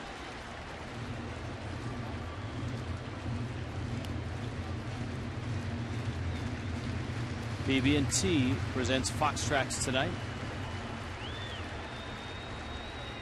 Mujica ready. 0-2 pitch coming. Got him! And Mujica. And look at Eovaldi. That's good to see. Nathan Eovaldi, still the pitcher of record. It's 3-1.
That's the game for you in the bottom of the 6th inning. 3-1, Miami on top. Nathan Eovaldi's Miami debut.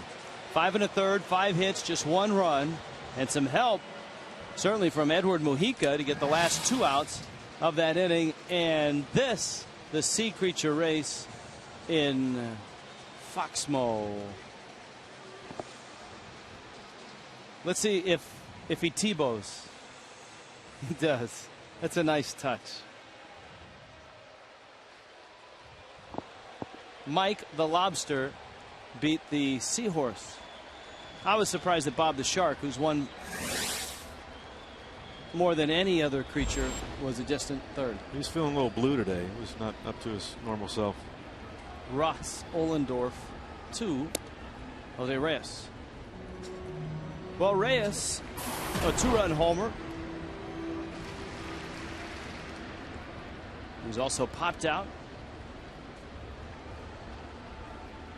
See that average starting to creep up a little bit, 275 now. I think, Niner, the thing that a lot of people forget, I mean, Jose Reyes won a batting title. We don't forget that. He hit 337 last year. But other than that, he'd only hit 300 one other time. So he's about a 290 career hitter. And he's had a good on-base percentage this year. Diving stop and a nice play by Headley. And he throws him out. My bad. It was Angel the stone crab. Spike the sea dragon, which is a type of seahorse. Got Bob the Shark. This is a learning experience. Very exotic animals we got here. Julio the octopus. Carlos Lee, the first baseman, who was 2 for 2, RBI single, and singled in the third. Now, Jeff Conine arriving in the booth as we up here took it upon ourselves to try to shake the lineup up, get some runs going. Early in the telecast, Carlos Lee, left field. Calling for it is Quinton, and he makes the catch. Early in the telecast, the Marlins twice were trying to bunt guys over and couldn't do it. Niner wondered out loud. Runner at second, nobody out. What's the league average for scoring that runner, and where would the Marlins be? Crack staff has reported. Runner at second, nobody outs. The league average for scoring that run is 61.3%. The Marlins are 10% behind that at 51.3%, and that is 15th in the National League. The only team worse than the Marlins, the Phillies, at 50.2%. So perception is reality in this case. Yes. And that's a great, I like that stat. I wish that stat was more prevalent on stat sheets in game notes. It's a very relevant stat.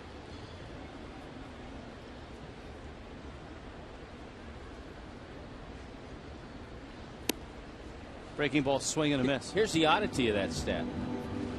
You said it's 61%? 61%, and that goes across from National League to American League. That's Major League Baseball. And the Marlins and the Phillies are 29th and 30th when you include all the teams. Well, the interesting part of that is that getting a runner in from third with less than 2 out is less than that. That's right. It's a little over 50%. Last year, I think it was like 51 or 51 or 2, yeah.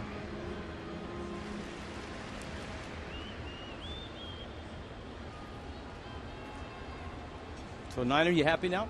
I'm very happy now. Crack staff, thank you. I can go to sleep. Broken bat. Amarista is out there, and he makes the play. Ollendorf has been outstanding lately. He's retired 10 straight.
time before the gun runs out. And I'll be standing with a smile from a heart out.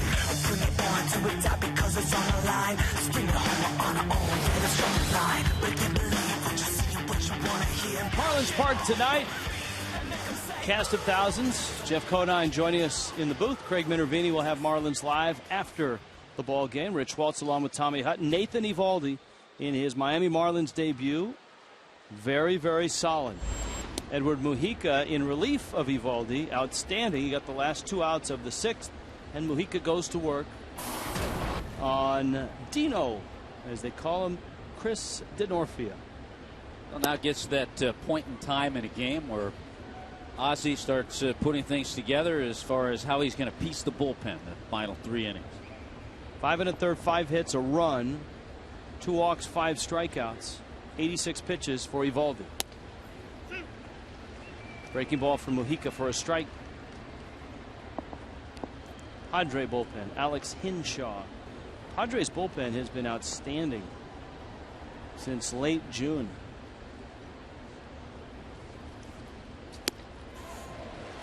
And that one had a little extra oomph on it for Mujica as he strikes out Denorfia.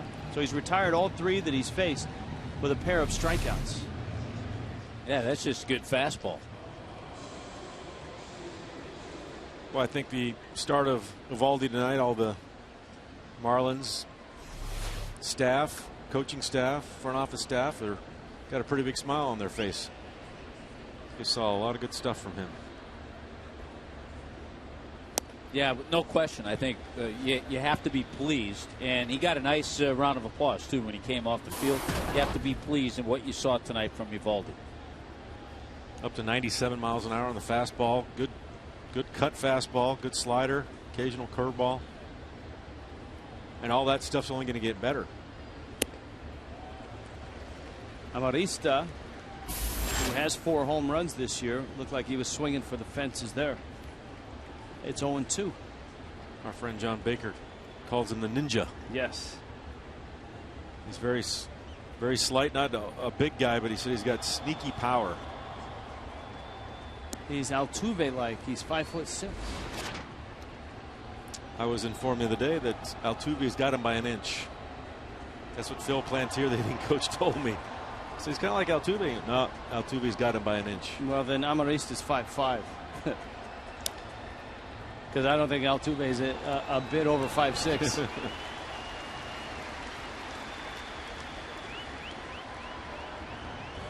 Mujica continues to look good.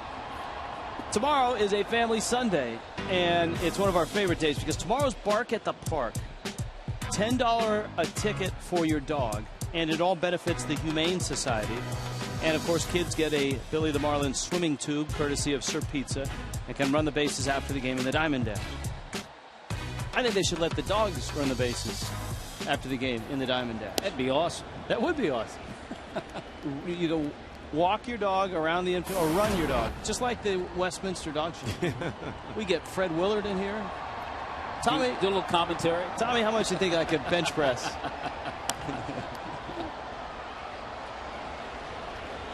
To first in time.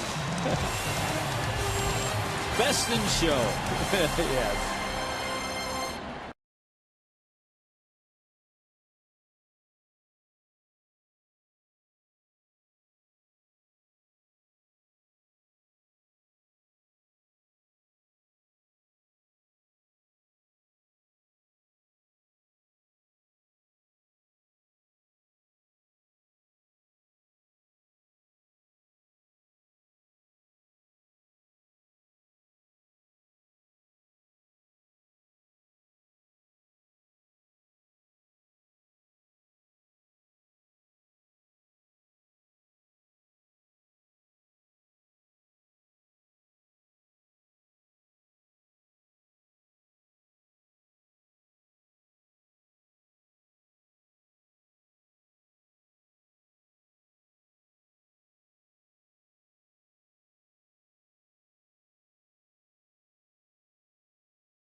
It's the bottom of the 7th inning. 7th inning stretch.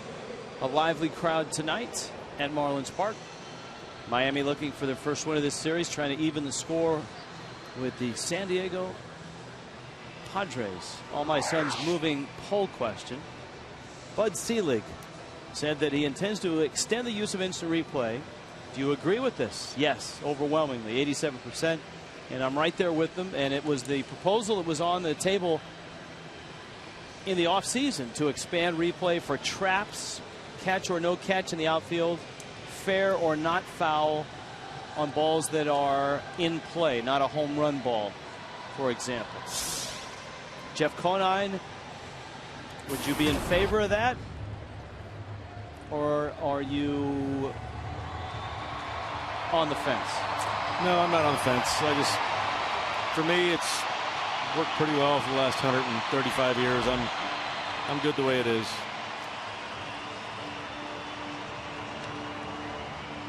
See, where I have issues. Of course, we all have issues. I was about to say, I know where you've got issues. but where I have issues in this, you open up the door, and then how much are you going to have? I would like to see a couple of things, and I'm coming around a little bit better. You're getting me to come around, Rich, but well, you just don't want to see everything reviewed. Demons may fly out. One of the, it sounds simple, but as we saw in Pittsburgh, one of the technicalities and one of the difficulties for umpires on a trap, no trap, foul or not foul call is when a ball is called a catch and it's not a catch, or a ball is called foul and it's actually fair. The umpires have to decide where to place base runners at that point. That ball's driven off the bat of Ruggiano. It's deep and gone into the Clevelander. That's right where we're going to be sitting for the fantasy auction, right there. Like it. You would have caught that ball. Bring your glove, Tommy. Bring your glove.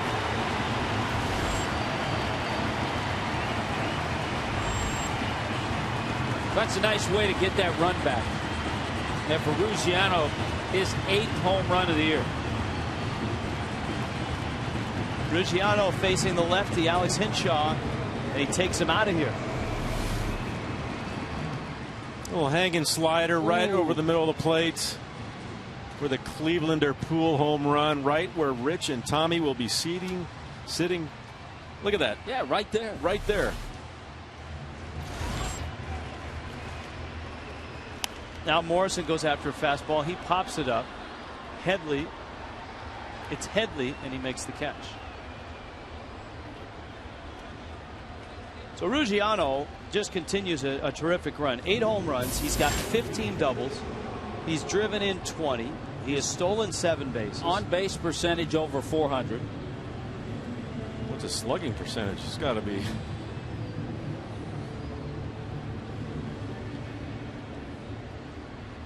Coming into play. Ruggiano's slugging percentage, a hefty .661. So he's got the old OPS over 1,000. So that will work. The tough part is, where do you place the runners if you're an umpire on the trap, no trap, or the fair or foul? However, we've seen plays, and the Marlins were one of the great examples of that 3 years ago with Bob Davidson and Gabby Sanchez. Game on the line. Ball down the third base line was called foul by Davidson. We watched on the replay in disbelief. I think we're all in agreement. If you do have some replays, what needs to happen is to have the 5th umpire upstairs here some way with a few monitors, and within a matter of 30 seconds he can see a couple of replays, and he can call down to a wireless mic and let him know down in the field. Amen. And the call. None of this manager's challenging stuff. Do it the way that they do it in college football, with the officials watching all the feeds. So instead of the umpires coming off the field to watch the feeds that come from New York, You've got a fifth umpire sitting in a booth. Saves time. He's got all the feeds, and there's no arguing about it. It's like, hey, this is the call.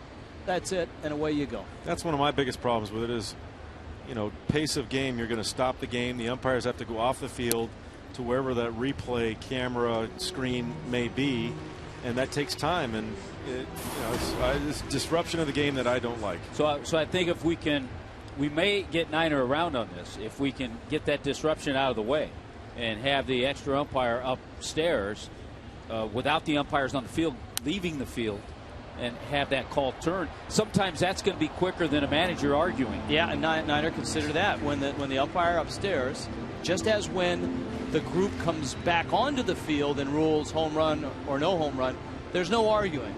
If a manager comes out to argue that call, he's automatically ejected. Just like balls and strikes. You cannot argue balls and strikes. Theoretically. Here's the 1-1. Tell that to Ozzie. Austin Kearns yanks that one foul.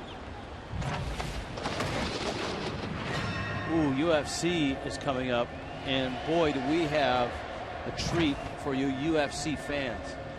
I know that Tommy and I are not able to get in depth and give you the full Ultimate Fighting knowledge. We found our guy today. We went to our UFC crack staffer. Yes, John Baker. He was able to handicap all 4 fights that are on that card. And we'll give it to you probably tomorrow, maybe, I would expect. Crack staff working on that right now. 4-1, Miami.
Ballpark on the south side. You come in on Bobby Maduro Street, and the entrance is named after him. The great distinguished Cuban sportsman was also made a big imprint on not only Latin American baseball but baseball here in Miami, where the Miami Stadium was called eventually Bobby Maduro Miami Stadium. The late Bobby Maduro died in the mid-'80s. His son Jorge Maduro is here with a big clan, by the way. That's right. Happy birthday. Happy 65. He's got about 3 rows here. And such a neat thing for you to come here, I'm sure, because your dad was so heavily involved with the Miami Marlins and baseball in Latin America, in Havana. Right. My father was an icon in Latin baseball. You know, in Cuba, he built this stadium. Then here, he was the liaison with the commissioner of baseball in all Latin America. And then the later years of his life, he built, baseball here in Miami by working with the city of Miami, developing, promoting baseball. He held the Little World Series amongst all the Latin countries here in Miami, which basically a lot of my kids that were here, that were there when they were little kids. Well, you see, in this game, there's several players who played in Little League in Miami. And Alonso and Grandal, who played in Little League baseball in Miami. They did. And they also played at the University of Miami, where I'm in the Hall of Fame there before them. Right. You are so there's a lot of tradition here. I'm very thrilled to be here today. And, my father loved baseball so much. He would have loved this place, huh? He would have loved this place. He built this stadium in Cuba, and he was so passionate about it. On the 31st of every year, he would buy a bottle of champagne with my mom, go to the stadium, dark, but that's how much he loved baseball. On New Year's Eve. On New Year's Eve. That is a great story. And you yourself, you're a Hall of Famer in the University of Miami. Kind of neat, I'm sure, to see some fellow Canes here. Oh, yeah, it's a thrill to, bring me great memories. Today's been a tremendous day.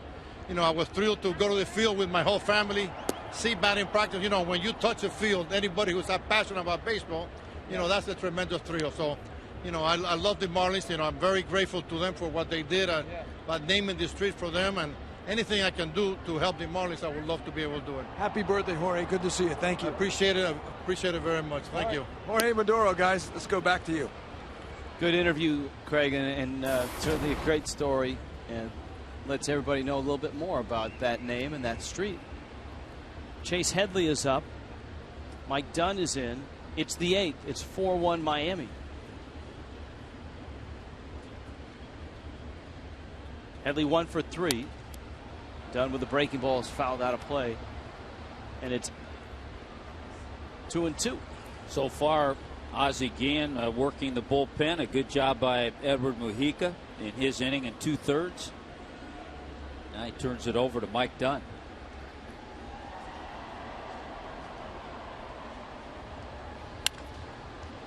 Liner to left. Caught there. Hey, Petey's out there. Hey, there's a new guy out there. Brian Peterson makes the catch. Always finds the new guy, doesn't it, Tommy? It's amazing. It always finds the new guy. And especially if the new guy is playing a position he might not be familiar with.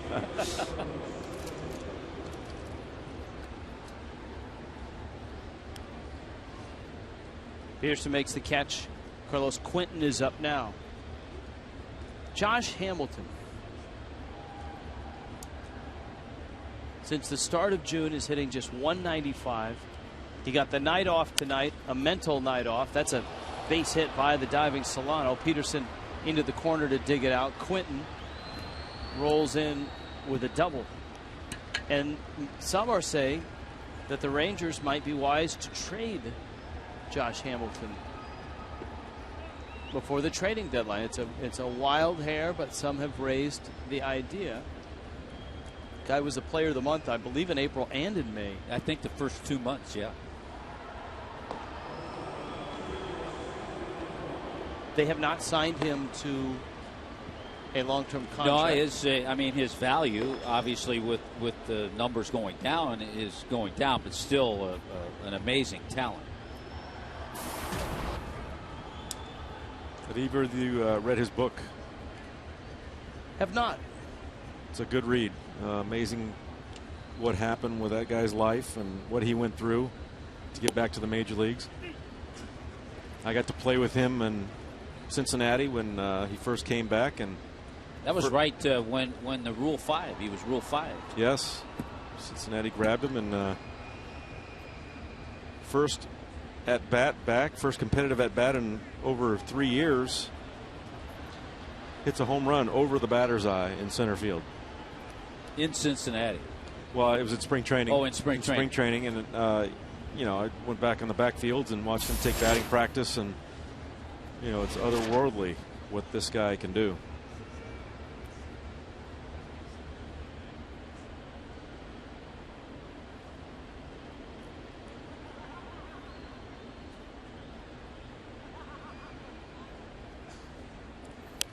The 1-1 pitch is fouled back and out of play. Yasmani Grandal, a switch hitter, lined out, walked and singled. You can see the run he's on now, 9 for 22 over the 6-game streak. We talked about it last night too, Rich. He put up numbers in AAA. He was hitting .335 in AAA before his call up. The Padres were not getting much production at all out of Nick Hundley, their regular catcher. His average was below 200. And for the Padres, having that depth, having Grandal after the trade with the Reds, they slid him right in. Fly ball center.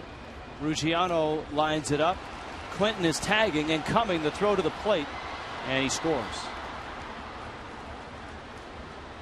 So San Diego has a run off of Mike Dunn here in the 8th, and the lead is now 4-2.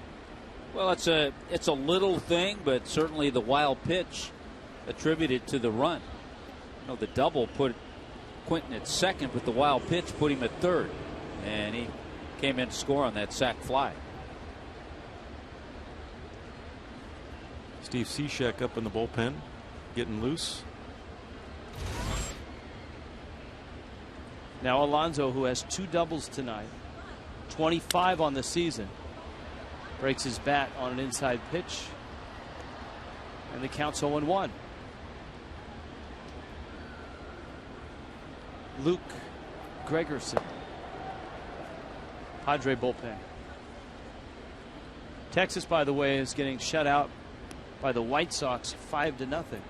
Adam Dunn just hit his 31st home run. That's in the 5th.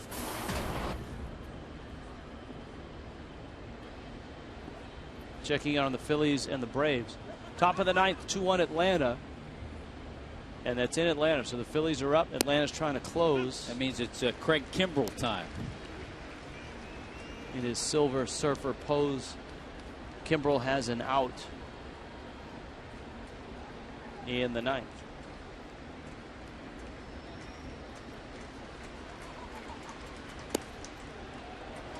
Dunn thought he had a strike. And very he was close. Pretty darn close.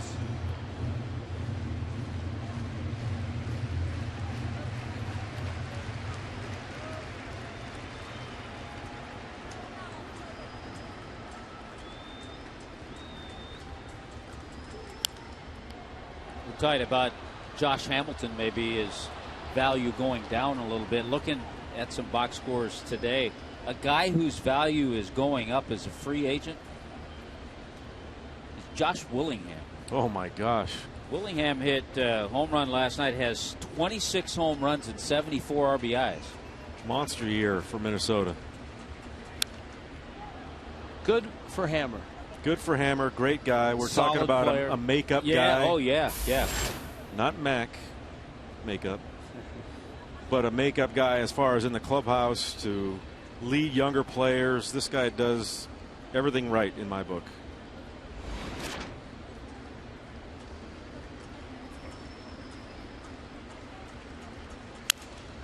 Broken bat, roller to third. Solano across the diamond, picked by Lee. Dunn gives up a run. Jeff Conine, nicely done. You came in and you got 4 runs. Hey, I broke the streak. All right, we'll see you out on the set. Indeed, guys. It's been fun.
Atlanta right now trying to finish off the Phillies. They have a 2-1 lead in the 9th. Washington 4-1 over Milwaukee in the 8th.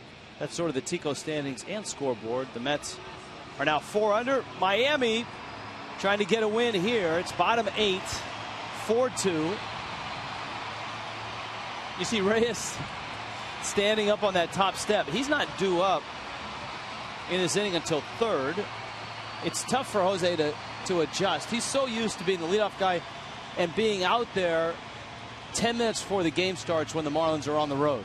It's safe to say that Jose Reyes, when he steps in to hit, is always ready. I mean, he's ready 2 hitters previous.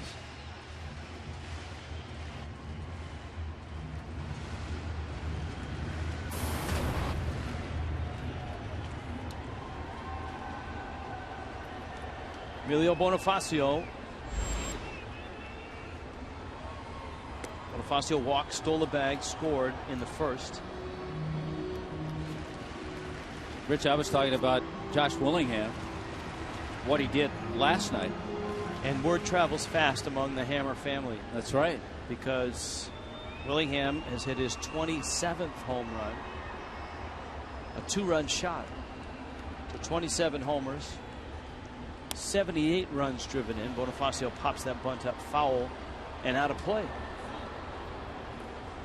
And yes, Craig Kimbrell did close out that game against the Phillies. 2-1 Atlanta win. Kimbrell's 30th save. Marlins see them 4 times, them being the Atlanta Braves. You know who pitched well for them tonight, though? 8 solid innings, gave up just 1 run, had 9 strikeouts, was Mike Minor. So it looks like we could see Eovaldi and Minor the final game of that series, Thursday. Chopper, Headley. Bonifacio is out number 1. Now it's Hinshaw continuing on for the Padres. Here's Solano now with Reyes right behind him. Solano is 0 for 3. Miami has hit 2 home runs in this ballgame. Jose Reyes, a 2-run homer in the 3rd. That off starter Ross Ollendorf. And then Justin Ruggiano greeted Hinshaw with a home run when he arrived in the 7th. Breaking ball misses away, and it looks like it's Steve Cishek's game to close. With the Marlins sliding further and further back, much of the drama of the Heath Bell experience has kind of subsided, and very quietly Bell has put together a nice run. Liner down the right field line. It's foul. He really has. I was looking back today. Heath Bell in his last 6 games has pitched 6 innings, given up just 2 hits, no runs, 3 strikeouts, and just a couple of walks. So he's had 6 outings where he's not given up a run.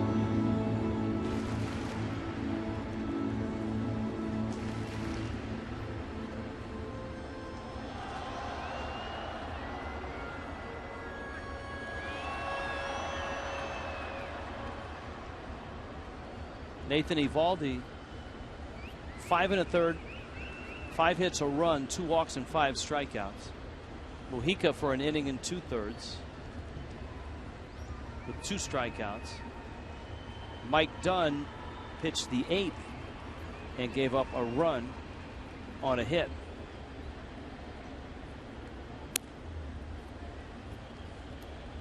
Fastball misses up to Solano.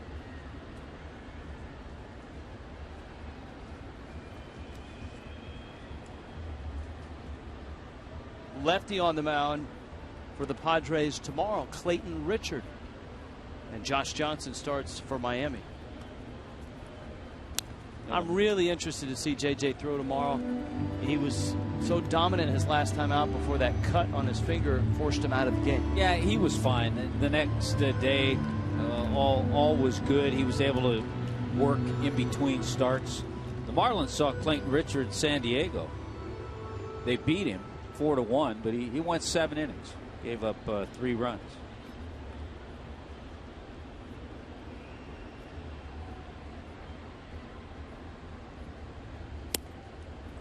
Struck him out. JJ Rich, on the other hand, did not fare well in San Diego. Gave up 6 hits and 6 runs in 2 2/3, but that was that 13-inning game that the Marlins won 9-8. Now Reyes. But I'm with you. I'm anxious to watch JJ tomorrow.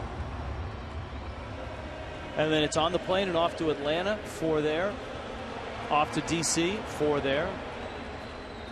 A train ride to New York, 3 there.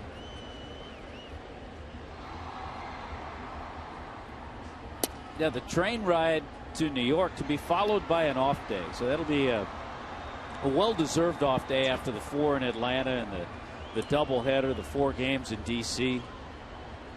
That'll make for a lively train That'll ride. be a fun train ride. Yes, with an off day.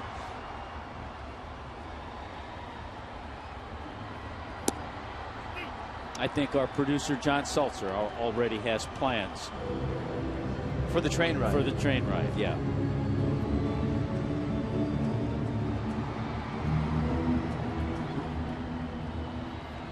Reyes' home run extends his hitting streak to 15 games.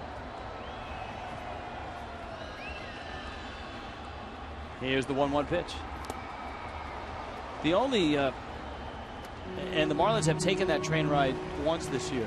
The only regret on that train ride is that I didn't get a picture of Joey Cora in a conductor's cap. Yeah, that was a great shot. We'll have to see if Joey came through the cars asking for tickets with the little hat on. He's like Tom Hanks in that Christmas movie, The Polar Express. Here's the 1-2. Reyes reaches out. It's a little pop and a left center. And Maben in full stride makes the catch. 1-2-3. Go the fish. Steve Cishek tries to save it in the 9th.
For a few reasons.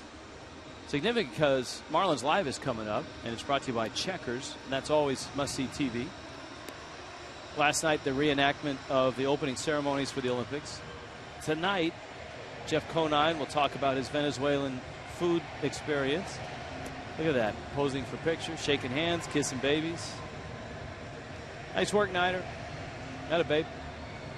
Here's the other significant part about tonight's ball game, and that is Nathan Eovaldi is in line for the win. Scott Cousins now in right field. Steve Cishek now on the mound. So a defensive change, a pitching change, and Cishek will get Maben, Cabrera, and then a pinch hitter. And you saw on that lineup for Marlins Live, Jacob Turner's start tonight in AAA was a solid one, and the gents will discuss that as well. First, Miami needs 3 outs here in the 9th. Cameron Maben leads it off. Everett Cabrera is behind him. So two speedsters.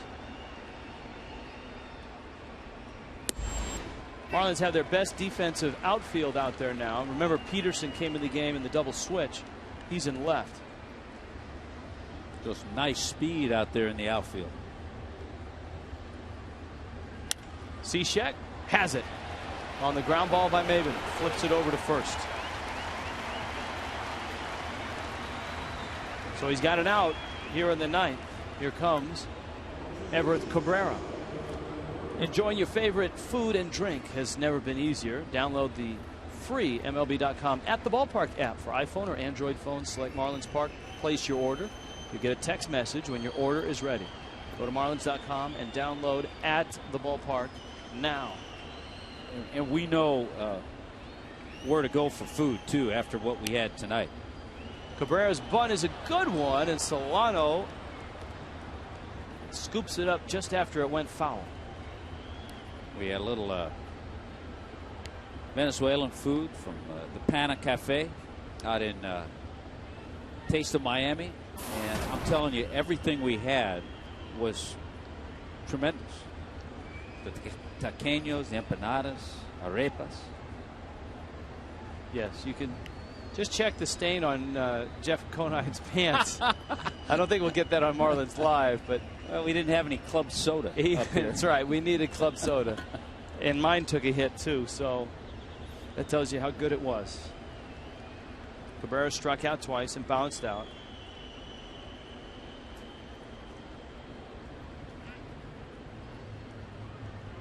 Niner was hit by an exploding Cachito. 93 miles an hour with that funky sidearm delivery. You just don't see guys throw that hard from that angle.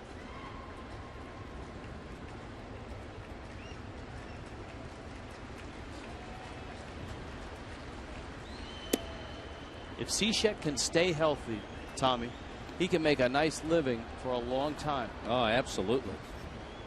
He's very tough to pick up. As you said, most guys that are three-quarter slinging type pitchers don't throw that hard.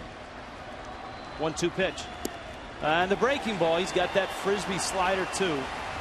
He strikes out Cabrera. And you also hear the term, when you're a hitter, he's coming at you with elbows and knees.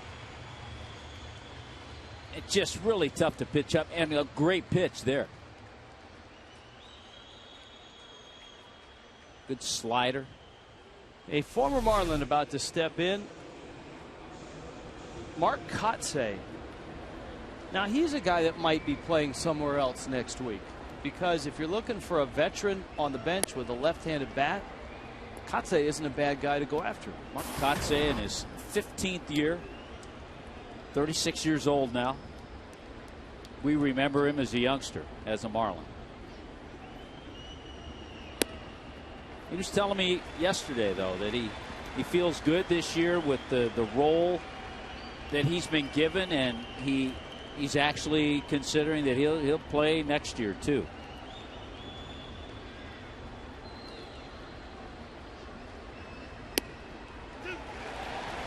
Cishek off speed pitch and a strike, and the count is 1-2. 26,000 in the ballpark tonight.